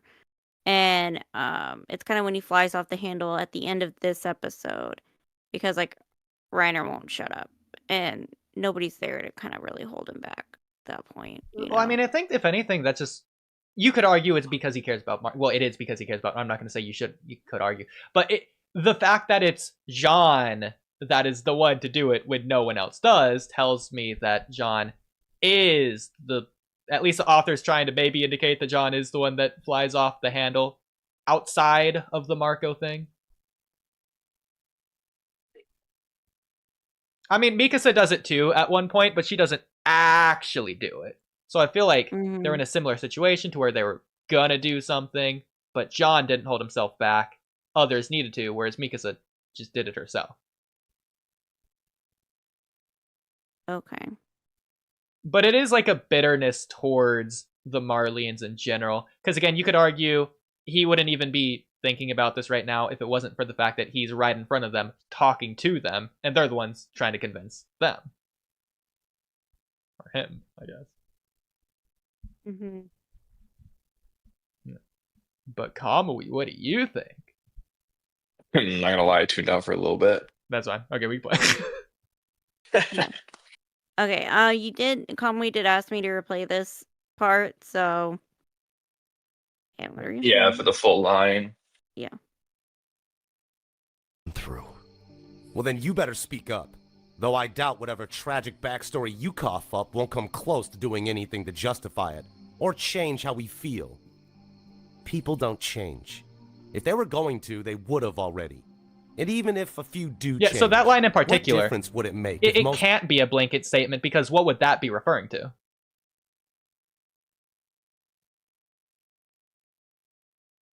If they were going to, they would have already. In reference to what? There you go. What do you mean in reference to what? Like, I don't know.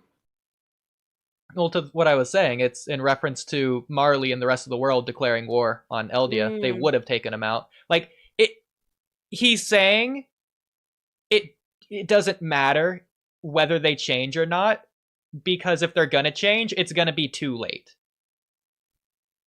He's also saying that it doesn't make it if only a few change. What difference does it make if most people don't change? Exactly, yeah. Like, imagine how hard it was for Nicolo to change. That could just be like a special occasion as well. Like, others just might not change at all, no matter what. And that could be most of the world for all they know. Seemingly it is. So, I mean, I think the series,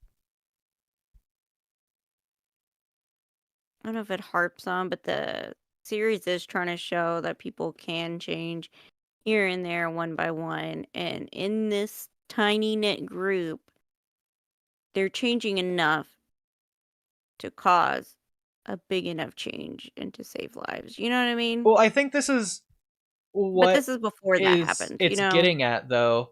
It's not saying that people can't change. It's saying that people don't change, or that they won't change. They can, but are they going to? No. Not in reference to this in particular. For it to make a difference.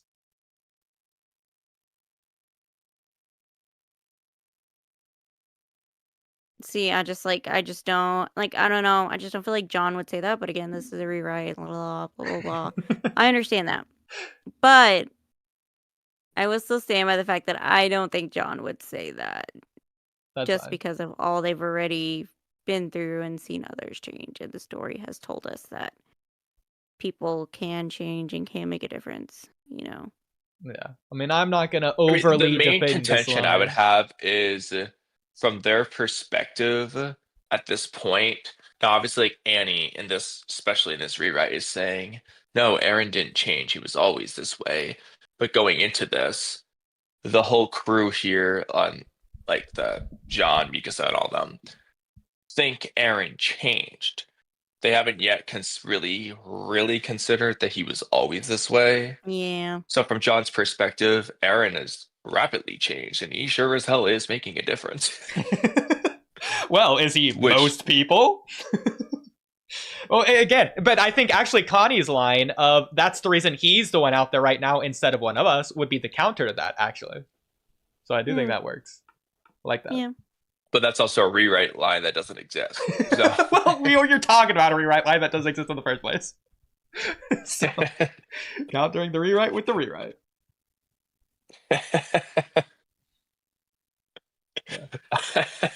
So Cam, I'm not gonna like overly defend this line and say, yes, John specifically would definitely say this, but I'm gonna defend against the other end of that to say, no, John would never say this. Well, I mean, I think he could under the right circumstances, whether he meets it or not.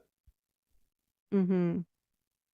But I get it. I'm not gonna say it's like overly, absolutely he would. I can't believe you just don't understand this character. But you got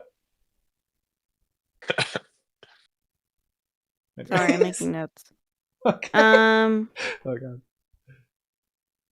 Okay, I'm gonna go ahead and play the rest of the video while I'm writing these notes. The whole rest of it? No more pauses? That's crazy. Anyways, go ahead. She's gonna be writing down that entire time.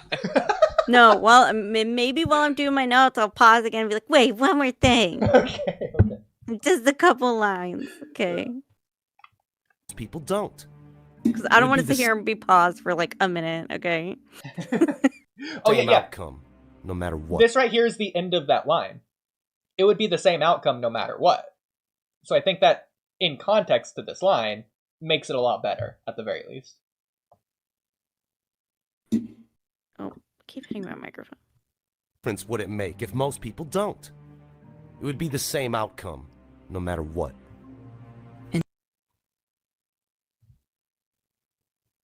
I'm like, isn't that why they're all here, though? To make sure this outcome doesn't happen? I mean, they've already kind of been like, okay, let's go. Well, he's not referring to the rumbling right now. He's referring to if the rumbling wasn't happening, then the outcome they're to the Marlians declaring war. You already said that, right? of Eldia being wiped out. Got it. Okay, that makes okay. Yeah, that makes more sense then, I guess. Okay. Okay. And even if we did the impossible and somehow managed to change everyone, then what? They'll still invade our land and kill us. Just like you did. Just because a person changes doesn't mean their actions will. They aren't killing us just because they don't like us. There's more than one reason. So removing one of those reasons doesn't remove the source of the problem. And right now, Eren is stemming out that source. Yeah, so if you want to pause right there, I feel like that's an expansion on the idea as well. Do you disagree with that secondary part of this as well? Out of curiosity. Wait, what? What's your question? So do you agree with what Hanji says to expand on what Jean was saying? Now, I agree with what Hanji said. You do agree? Okay, Cam? Let me listen to it one more time. Okay, I'll also add real quick that Hanji specifically is the one saying this. I do write down lines with the idea of the characters to bounce off of one another in a particular pattern. So Hanji's like very analytical. She's looking at when to jump in and when not to. And same with the Magath and Armin. These, in fact, so much so to the point that I use that to the advantage. I make it the point of the episode later on for a certain part of it, to where they're calling out Armin for basically doing this exact same thing. But yeah, it's these logical characters who are almost playing Death Note 5D chess of strategizing of when to say what and when not to. So Hanji speaking here is deliberate. But yeah, I just want to say that. Okay.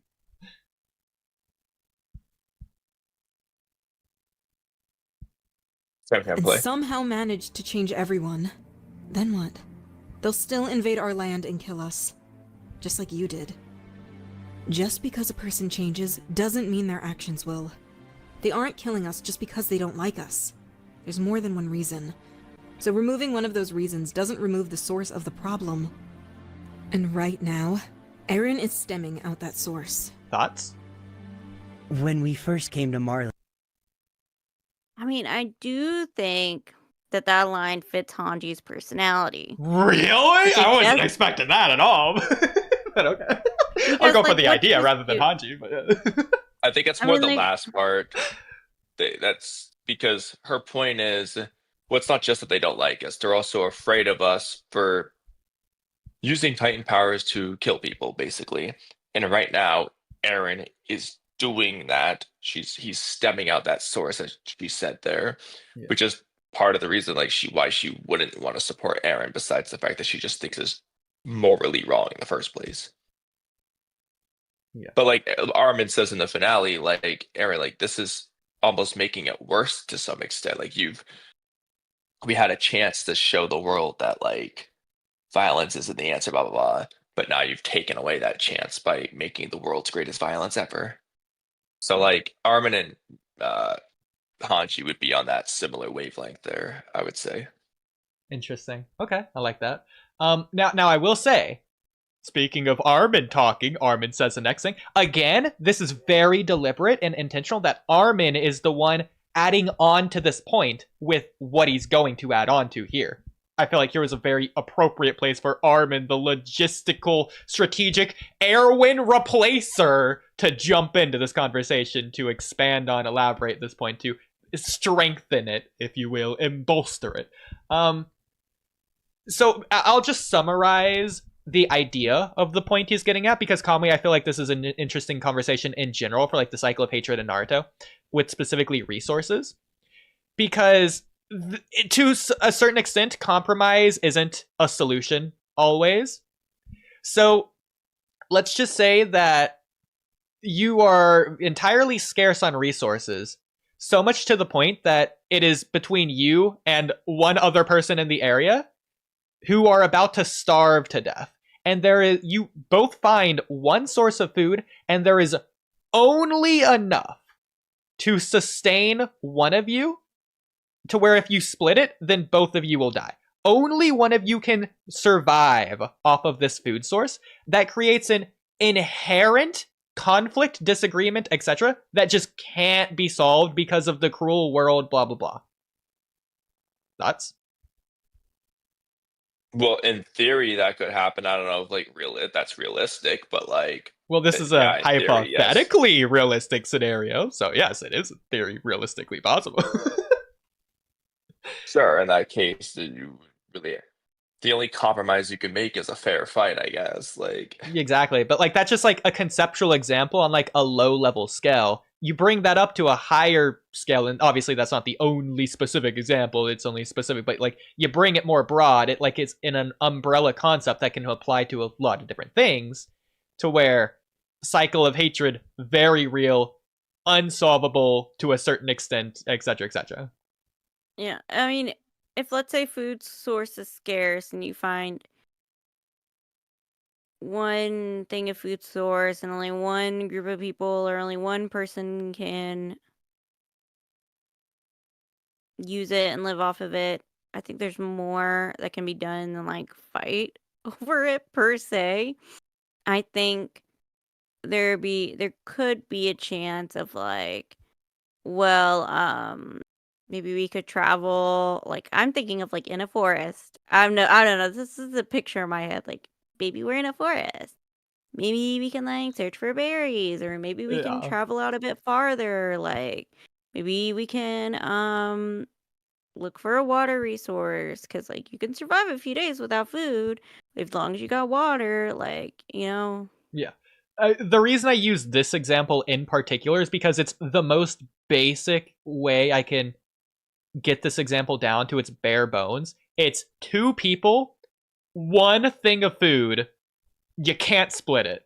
And there's like no other way out of this. It's a barren wasteland for miles. They know that. They're on their last leg. If they try to leave, they'll die before the sun goes down in 30 minutes. It's now or never.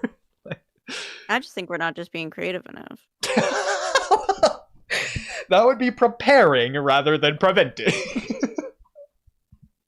Yeah, it's like, you know, there are things that can grow in the desert that you can eat. We're in like well, I didn't say desert. I said wasteland. Barren wasteland at that.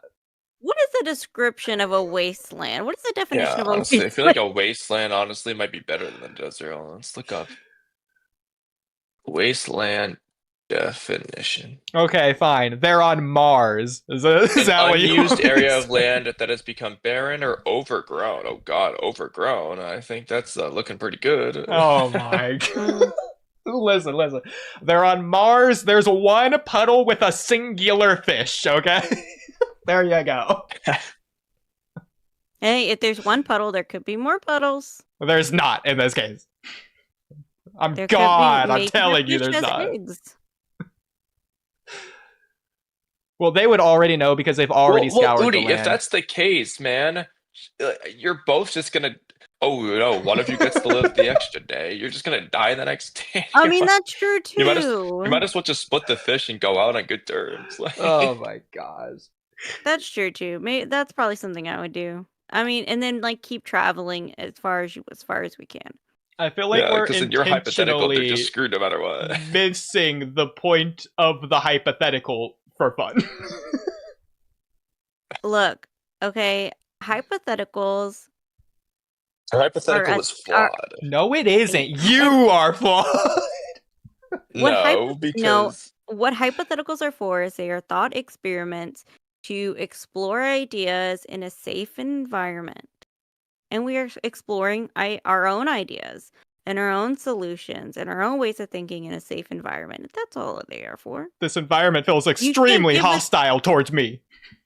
No, you cannot give us a hypothetical and like expect us to come out with like a particular solution that you want. Okay. To be fair, Kamui, we found workarounds. Kamui, I know you get this because you were just able to answer yes or no to the would you kill baby Hitler if you went back in time example, whereas Cam was doing the well, what if this, what if that thing.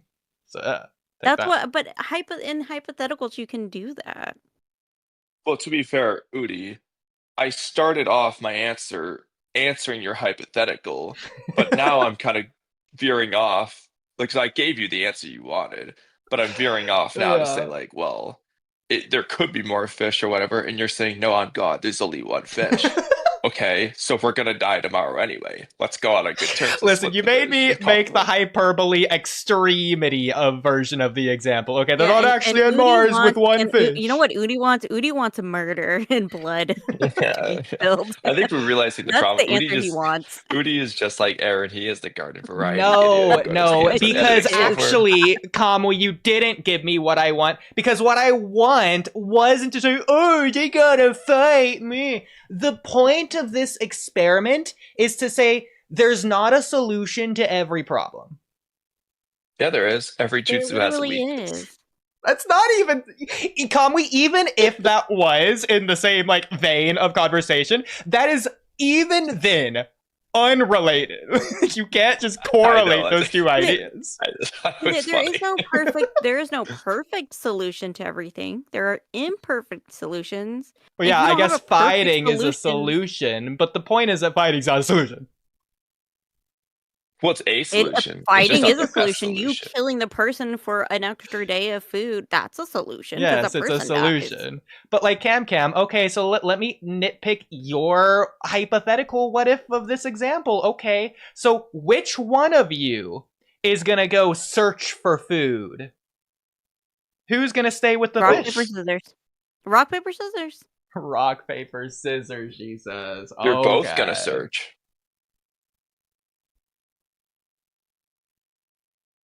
Leave the fish. Are we just gonna have one of you chill out and do nothing while the other one has to be a slave? You're both looking for food. I mean, you twice got your the food. chance You're of good. success. If anything, the one who ate the food should be looking for food. I mean, yeah, that's true too, because they got more energy. Well, the real hypothetical is it's a replenishable singular source of food where you can come back to the one source every day. Well, if that's the case, they're gonna be fine. Share it.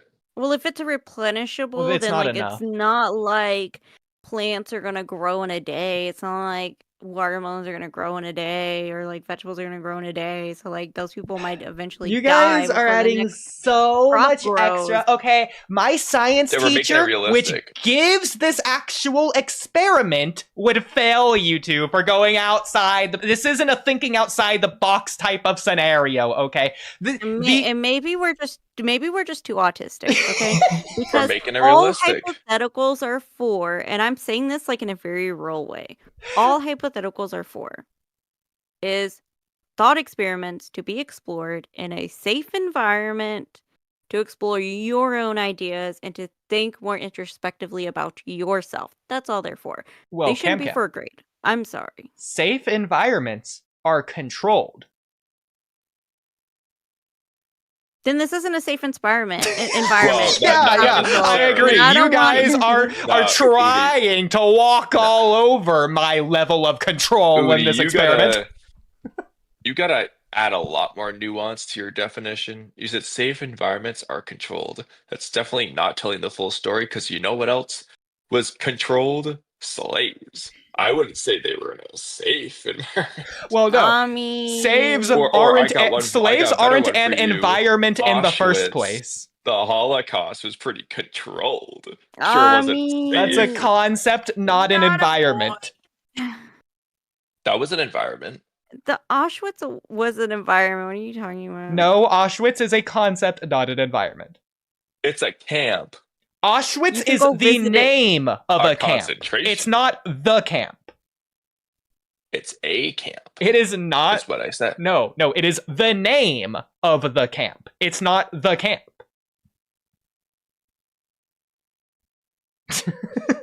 Now you're being overly literal. Oh, okay. You guys are nitpicky first. I don't want to hear it. Well, that doesn't change my point. That is the environment. That the camp is the environment, which is where it's not safe. Remind me to never play Dungeons and Dragons with you guys. I'll be like the headmaster, whoever that's called. And you guys are like, oh, well, what if we go exploring this way? I'm like, no, that's the edge of the map. Oh, I wonder what's over there. Let's go out of bounds, Cowboy. Come on, let's because go. You're mentioning this game. I've never played. Yeah, can you imagine me trying to play with Sour? I think you would have the same reaction. I'd be like, all right, Cowboy, you have 17 HP. You're fighting an ogre, which takes away 30 HP. You'll be, okay. Give me 31 HP and I'll fight it. I'll be like, no, it's not how that works. Yeah, but can't you make your own rules and your own characters and like your own like magic abilities in Dungeons and Dragons? I've seen people get really creative with Dungeons and Dragons. Not if you want to make a safe environment. I've never played this game, clearly. This is way more than I expected. So you're telling me your Dungeons and Dragons is in a safe environment, is what you're saying? There's one headmaster, leader, storyteller person that does the direction. The others are just players. It sounds like the player's gonna input, though, from my understanding. I don't play the game either, okay? I don't even know the name of this godly entity in the game, okay? Don't come to my just play it and find out. I'm not good with games. I mean, we could, but it's kind of nerdy. It's for sweaty. Oh no! I didn't realize Super Bunny Man wasn't. As I'm talking about anime, isn't? Overly analyzing anime is a nerd. Not anime, an anime rewrite. Where's the bottom of the barrel?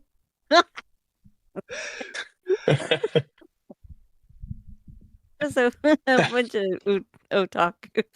Gosh. Okay. I will, before we get back to I will just tell you what the experiment is in the unrealistic way, where I made it realistic, but you guys don't want to take the basics of the example because you want to make it so complicated and overly complex, and that's not the point. Anyway, so the experiment, the original experiment. We just never give up like Naruto.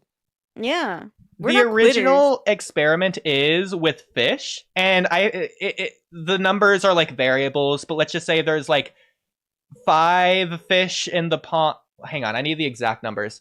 There's like 10 fish in the pond, and there's 5 players. Yes. And anyone can take any amount of fish. And every day, and this is like, you can take any amount per day. And then every day, every 2 fish reproduce to create 1 fish. So you're gonna half of double your amount every day of fish. so if there's 10 fish and everyone takes 0, then everyone will die, but then tomorrow there'd be 15 fish. Well, that's not true. They wouldn't all die. Well, in this experiment, you need to take 1 fish in order to survive every day. So it doesn't sound like a hypothetical because there's too many rules. Just saying. That's not how non-hypotheticals work. I'm telling you what the actual science experiment I underwent in my science class in middle school was. It's an experiment, but you played it off as a hypothetical. Because I changed it into one by making it more basic. But I thought you said a fish, and I said it probably has eggs, so maybe it'd make more fish. Well, in this case, I'm telling you how much it will do in the experiment. So 2 fish make 1 fish. No, fish don't just produce 1 egg. Okay, I didn't come up with the experiment. Don't shoot the messenger. This is why I changed the experiment. I'm just teasing. Okay. So, the way they actually did it is you were using goldfish, and you had like it in a cup or whatever. There's like a community pond where we were all hunting. Again, we take 1 per day. The teacher goes around, oh, you're on your next day. Okay, here's your set number of fish based on how many fish you have left. I always said hunting instead of fishing. Listen, you hunt fish to fish. Okay, fishing is hunting fish. Okay, that's what it is. Anyways, I love how you just can't let me get this out. you just can't. There's paying attention to your hypothetical. Some neuron you have that just activates the moment I talk. It's just constantly firing. Interrupt him. Do it. Can you actually restart? Because I haven't been listening. Anyways, the teacher for this experiment used goldfish, which middle/high schoolers like to eat, and so we could selfishly just take more than 1. But if anyone took more, middle schooler loves to eat goldfish. I love goldfish. Okay. Yeah. Oh, you mean the crackers? I thought you meant the actual fish. I thought he meant the fish too, because I was like, if those goldfish are in a pond all together, no, the goldfish crackers. Surely die. Yeah, goldfish crackers. It was in a plastic cup. I was like, what middle school is eating just packed goldfish? Yeah, we were cooking them right there in the class too, on the Bunsen burner. Wait, what, dude? Now I've got more questions. Why are they hunting goldfish crackers in a pond? Listen, that's just the only thing in the experiment. The point of experiment is to reduce the amount of variables as much as possible, okay? I dare. Don't take it up with me, okay? So the point is, if anyone is selfish and takes more than they need, because they only need 1 per day, so if anyone takes 2 at any point, it's no longer replenishable, and you'll just run out of goldfish. If everyone takes 1 per day, you will have a consistent number of goldfish every single day because there's 5 fish being reproduced every day. 5 fish are being taken out of the pond. So it's the same number every single day. And so you have an unlimited source that way to where everyone gets unlimited goldfish. Whereas if anyone at any point is ever selfish, then you don't. And then you run out. Then the people die. So there you go. Okay. So what's the experiment? The experiment is to see if we could figure that out without it being told to us. Okay. And the moral lesson is for like environment stuff, you know, like don't take more than you need or whatever. Waste, blah blah blah. Yeah. But obviously I hope Choji's not in your group. I took that and I shaped it to my own thing. So yeah, there you go. I was not in the group that figured it out. That's all I'll say. Wow. Udi's like, yeah, I ate like 10 goldfish and killed my squad. But they were pretty good. But yeah. That does sound like something Udi would do. God. Anyways, now that we've yapped long enough about this, I know at this rate I'm gonna go to bed at when we get to 29 minutes again. God. I'm just dying over here. Okay, real quick. Space commented, "This is so autistic that even a fellow autistic like me found this crazy." just wanted to read that out. I told you, man. Look, man. I don't have it. I'm just wacky. I think we all need to be tested at this point. I've never been diagnosed. I don't have any of the things. I don't have the condition. I only have the symptoms. yeah. Kamui doesn't have that. He just has everything else. Yeah. I don't have ADHD. I just have its symptoms. ADHD and autism oftentimes go together. Oh, good thing I don't actually have ADHD. I just have the symptoms. It's pure coincidence. Yeah. Okay, golden retriever boy, you and your golden. No one's at the doctor's, bro. Okay, are we ready now? Do I need to? I've been ready for the last 2 hours. Physically ready. Are we mentally ready?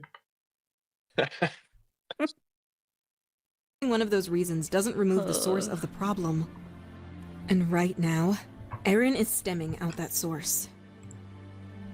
When we first came to Marley, we helped a kid who was about to be punished for pickpocketing. In the end, he became our friend, but he chose to steal from us anyway. It didn't matter how he thought of us, because his needs didn't change. In the same way he still needed those resources, the world will still need ours. Or worse. Even if they were to sympathize with us, they still need us dead. So that was the concept I was world. getting at in universe to where we actually see it did happen. So there's no what if, it just did already happen. But on a small scale to where the consequences aren't that bad, they just lost Sasha's purse or whatever. On a bigger scale, it would matter, to where the consequences are dire. But it's just to show that experiment being played in real life in a way. But yeah. I'm sure your science teacher would be very proud. I'm mad that science teacher introduced me to the concept, because now I've had to bring it up to you two. Yeah, honestly, I think the science teacher would fail him because she'd be like, he or she would be like, oh my god, I remember that Udi kid who failed my experiment. Well, hey, I learned, didn't I? All these years later, I put it into practice.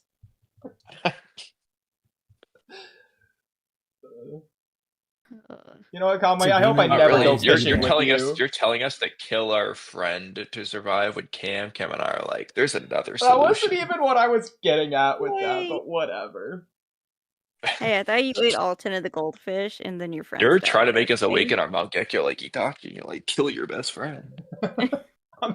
Oh, you're really inspiring me to right now, Conway. Even though we've never said it, you and I are friends. That's what you're getting at, huh?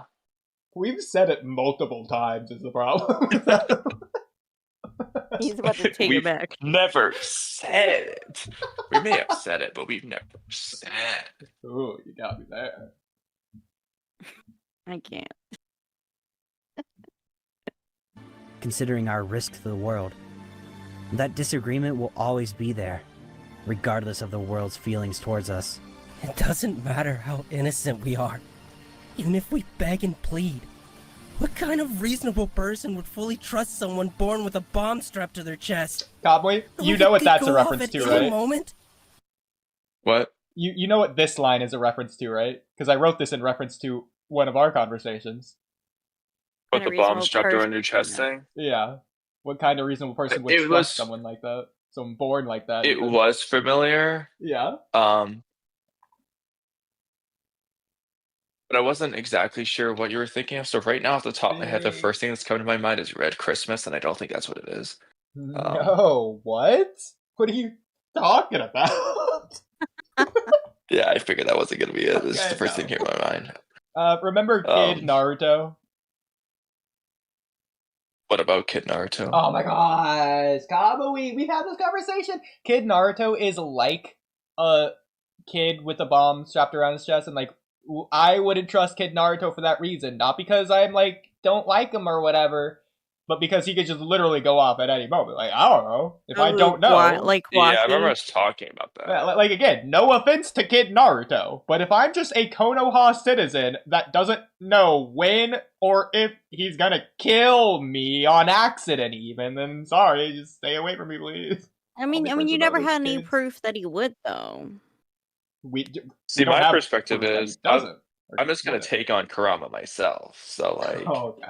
It's a skill issue. Yeah, you're just immune to kids with bombs strapped around their chest, I guess. Yeah, exactly. I'll just defuse it. I'll just tank it. Tank it, he says. Okay, anyways. Born with a bomb with the right Kage's vitality. Knowing it could go off at any moment. It's just not safe to let someone like that go free. My Kage would have died. Even if they didn't kill us all, they would make our lives miserable. It wouldn't even be a life worth living at that point. It's for the sake of the world. We didn't even know there was a world outside the walls until recently. And you expect us to care about it, like it mattered all along? Don't be ignorant. Easy for you to say. You got to sit back and watch from the comfort of your own homes, as the world formed an alliance to wipe us all out. In the same way you're sitting back now, to watch the world burn. Just like a devil. We're not devils. We're innocent people. Yeah? So are the people all over the world. Oh, give me a break. Everyone's done something. They're no less innocent than the rest of us. Don't act like there aren't murderers all over the world. We tried for peace. We really did. Even though we didn't have to. So this is what at least we Sean made was the referring attempt. to earlier. This was like the cause, and then what he said earlier was the effect. The people don't change thing.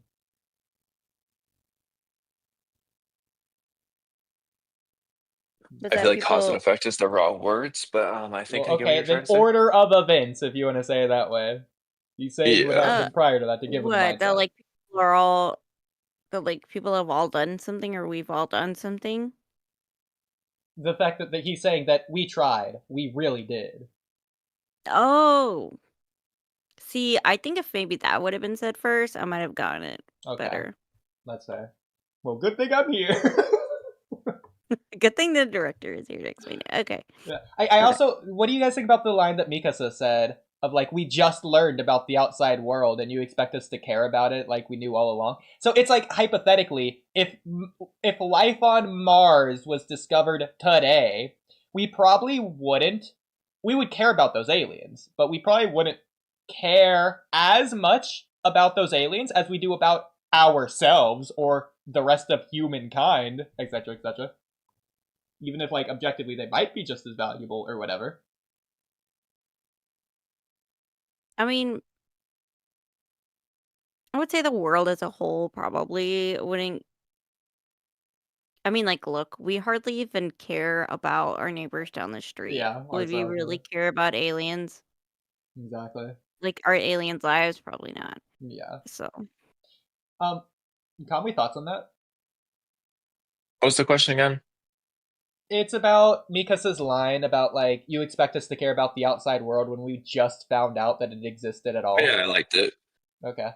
And the Mars hypothetical, the alien life, we just found out. Then it's like, we probably wouldn't care about that as much as we do ourselves. Yeah. Yeah.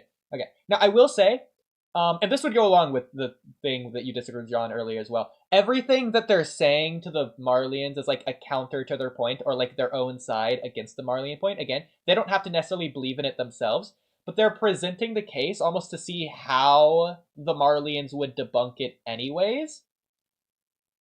So they don't, I hate to repeat myself, but like they don't have to believe in it themselves because it's presenting the other side of the argument. Well, I think maybe that just needs to be stated. Maybe internally. Internally would be interesting. But it's like, here's all the reasons we could believe in. Really, like on its face, you know what I mean? Yeah. But like, here's all the reasons we could believe in them, regardless if we do or not. What is your response to these legitimate points that we are bringing up. Mm-hmm. If that makes sense. Because it's almost like they're bringing it up almost like as an excuse because they don't want to go do it right now. So it's like, well, here's an argument. Doesn't matter if we believe it or not, but here's an argument. So there's a reason that we don't have to go. So there you go. Yeah. I don't know. Thought. Yeah. Anyways. Okay. Yeah, like I said, if I'm just taking these characters like on their word. And maybe that's just the kind of the way I am, like as an audience, or as like a person. Maybe maybe somebody else who's viewing it would see it differently. You know what I mean?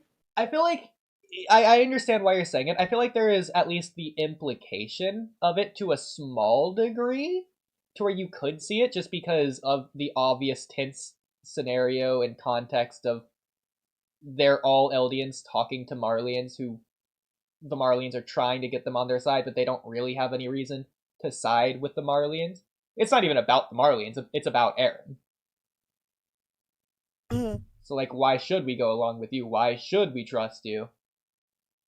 I think it's more like that, if you want to see it like that.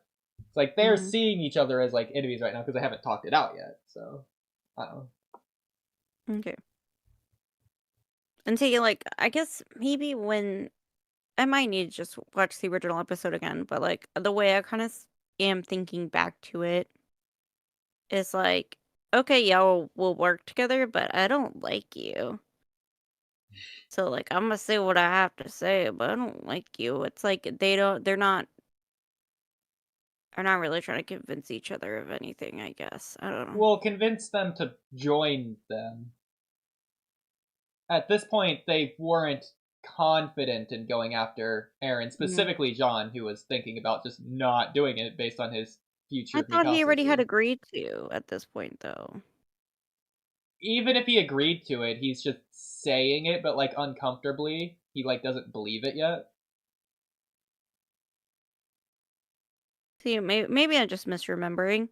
I could just be misremembering. But... Well, remember the Hanji saying, no matter what anyone says, genocide is wrong? That's like at the beginning of this episode. And she's saying it to John, and like I think Mikasa's there too. Yeah, I thought it was at that point. He's like, all right.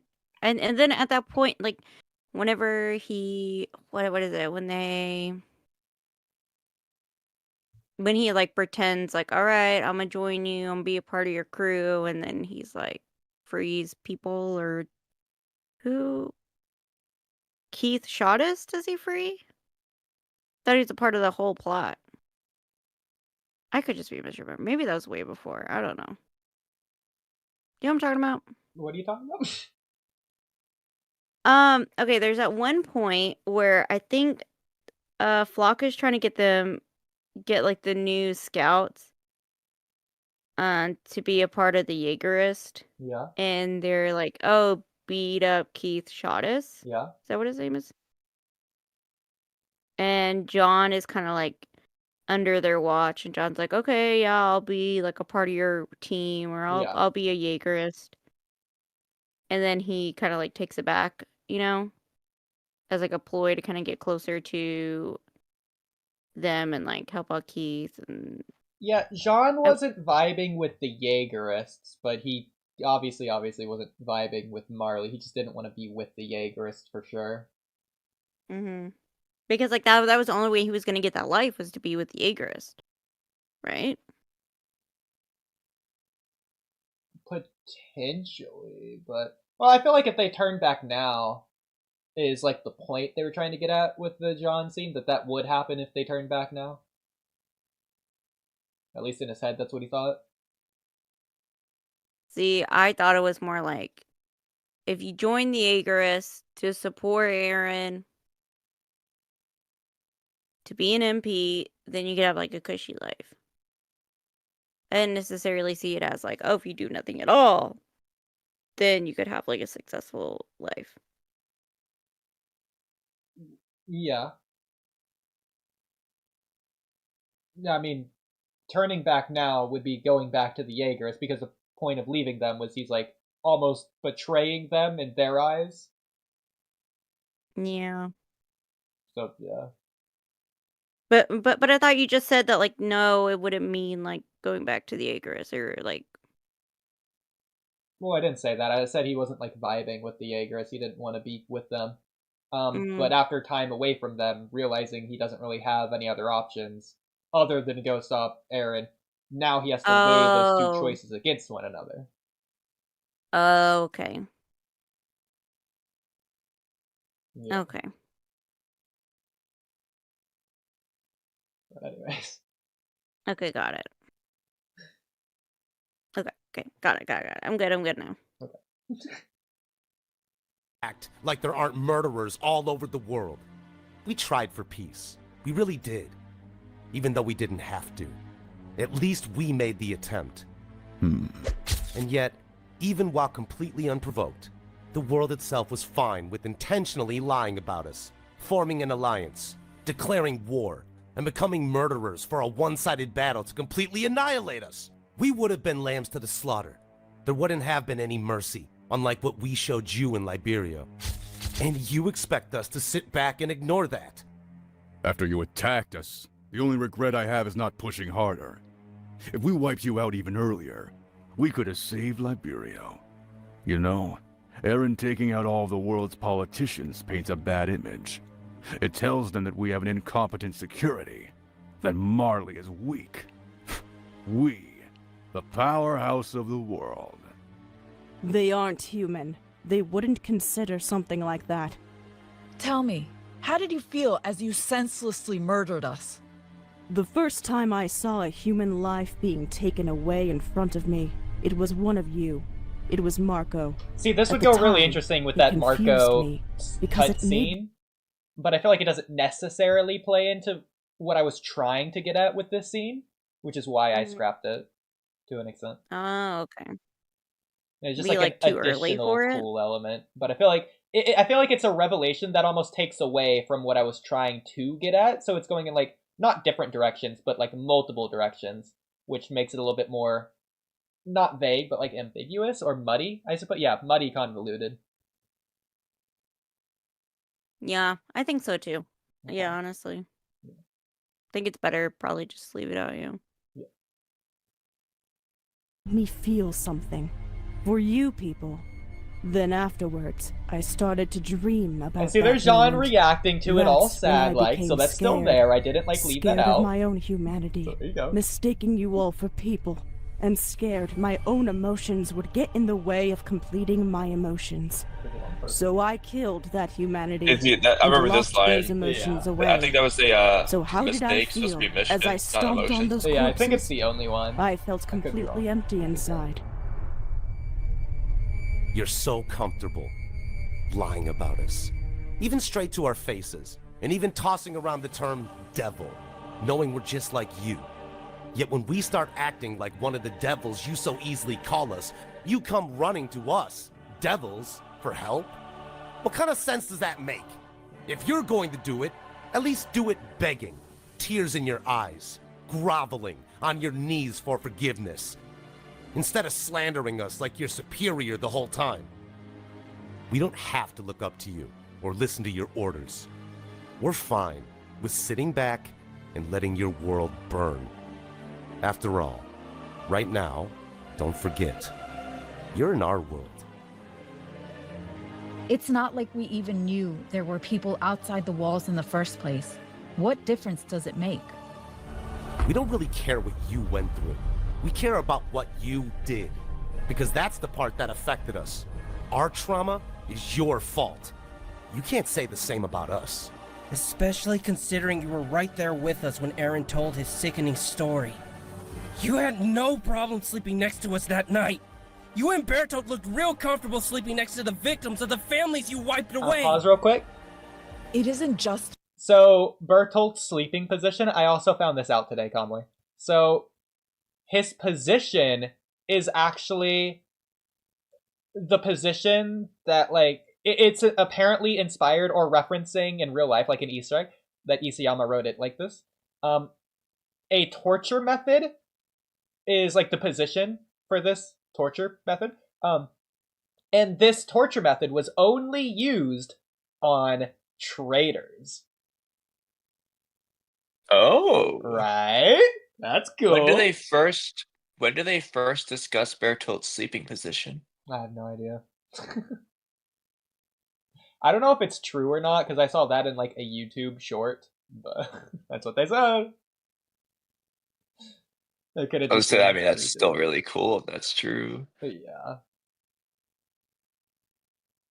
Especially if that scene's pretty early, if it would count as foreshadowing technically in the most subtle way ever, but I don't remember when they discussed his sleeping position though. Yeah, but this is a channel that like does a lot of reaching. It's it's the type of person that you are. That's what I was trying to get at yesterday.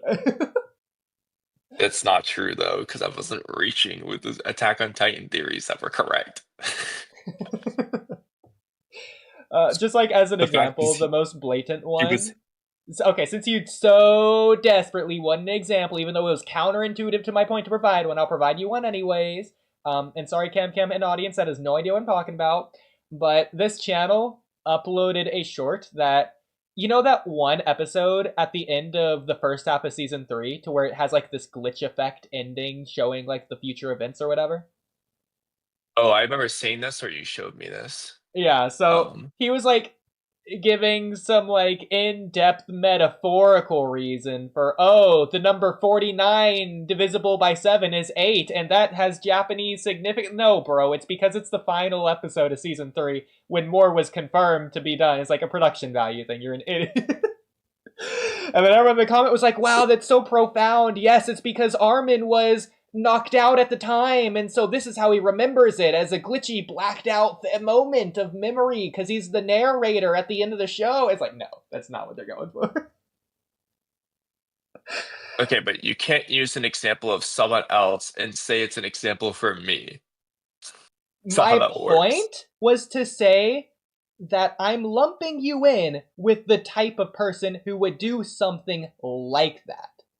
Yeah, but it's based off nothing, because you can't give me an example of me ever doing something like that. You obviously don't do that in terms of that specific example. You, at least I don't remember you doing that for that glitch effect episode thing, but that wasn't the point.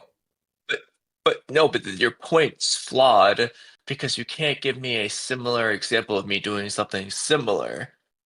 Okay, again, because this is going back to what we were saying yesterday. You don't have to do it to be lumped in with the people who do it, because they're not doing it because they're doing it for a cause and effect reason. I'm saying you two have the same cause, even if you aren't coincidentally doing the same effect. No, it isn't. Okay, so first of all, like, why is he doing it? It's either because he's doing it just for the fun of views and knows it's wrong and just doesn't matter, he just wants views. That's option 1. Option 2 is he genuinely just believes that. But like, I generally don't try to do any. I do things I think are believable, but like, or say things I think are believable usually, unless it's like an obvious troll bit thing. But that's why I asked. Give me an example of me doing that. But I feel it's not counterintuitive for you to give me an example. No, it is only intuitive. It helps your point to give an example. Not giving an example makes it look like you're giving a baseless claim if you can't provide an example. I don't care how it looks. It's about how it is.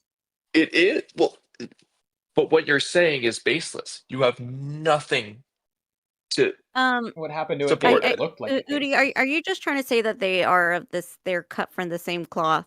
Yes. Kami's way over exaggerating this basic thing that I'm blanketly saying. No, because you're implying / stating that I make ridiculous reaches that aren't there. And I said, and I said, give me an example. You said AOT.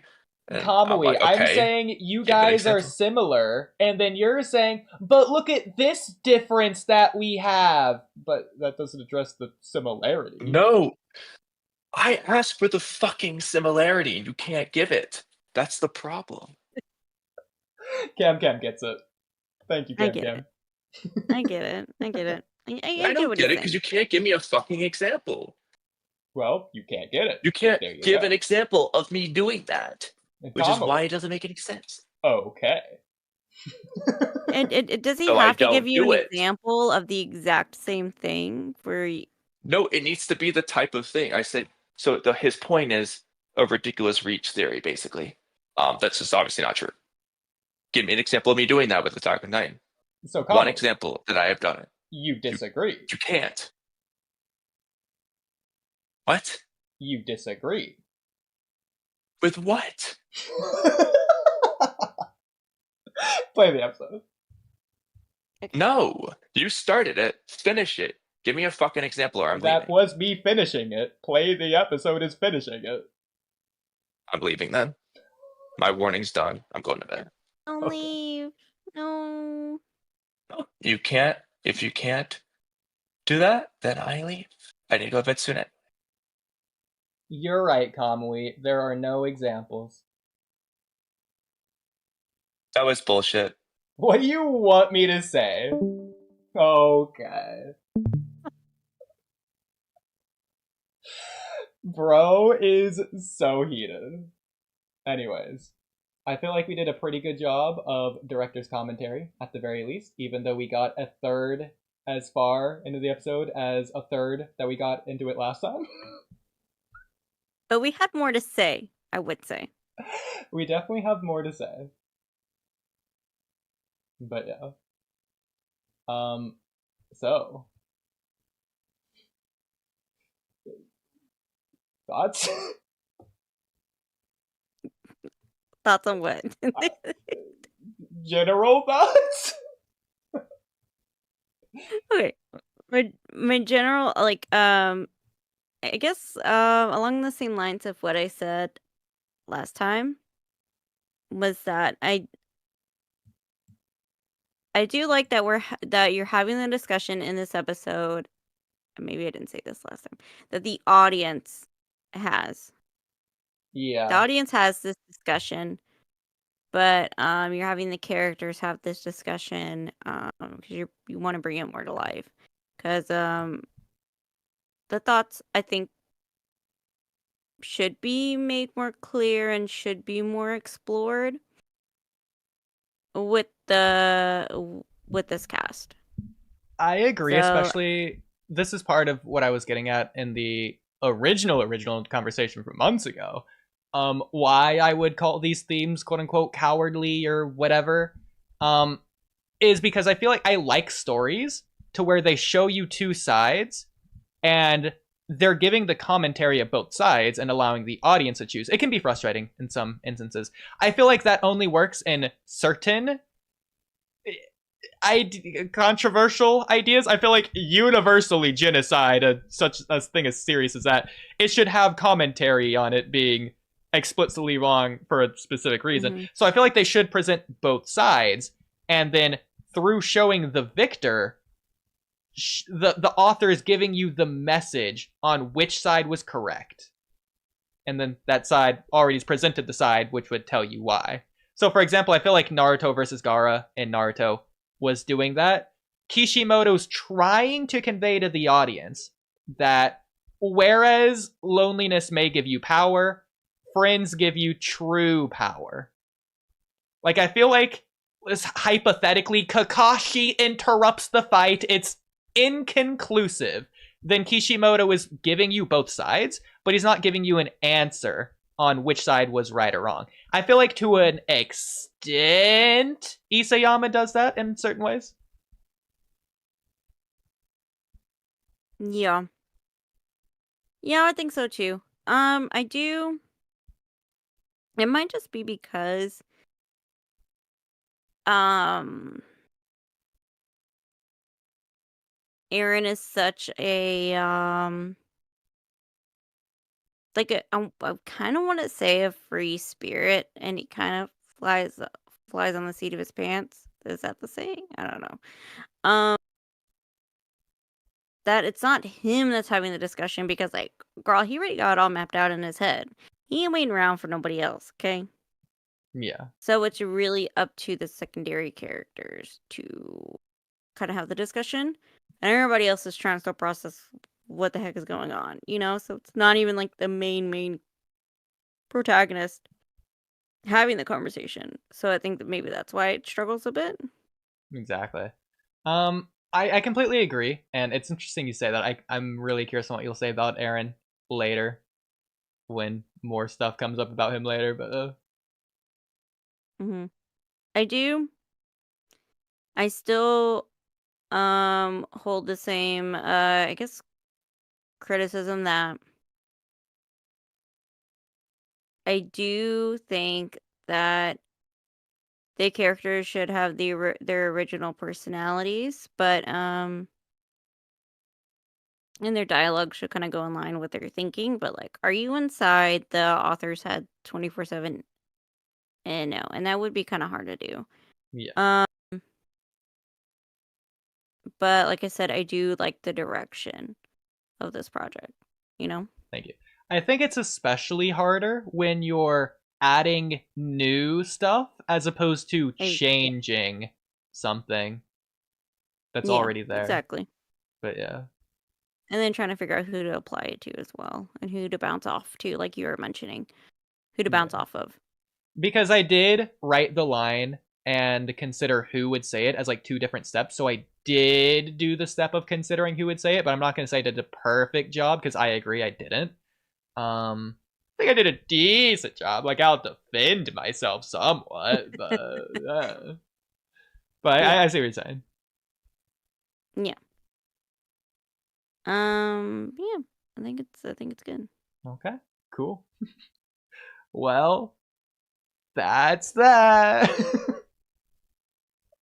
And I guess we'll continue with Kamui next time. Next time. We might, unless we have something to say, just skip to the 29-minute mark, probably on our own even, and then we'll comment on whatever we have of notes-wise to comment on up to that point, at that point. Yeah. Yeah, that might be a good idea. Yeah. Yeah. Okay. Cool. Bye. Okay, sounds good. Bye.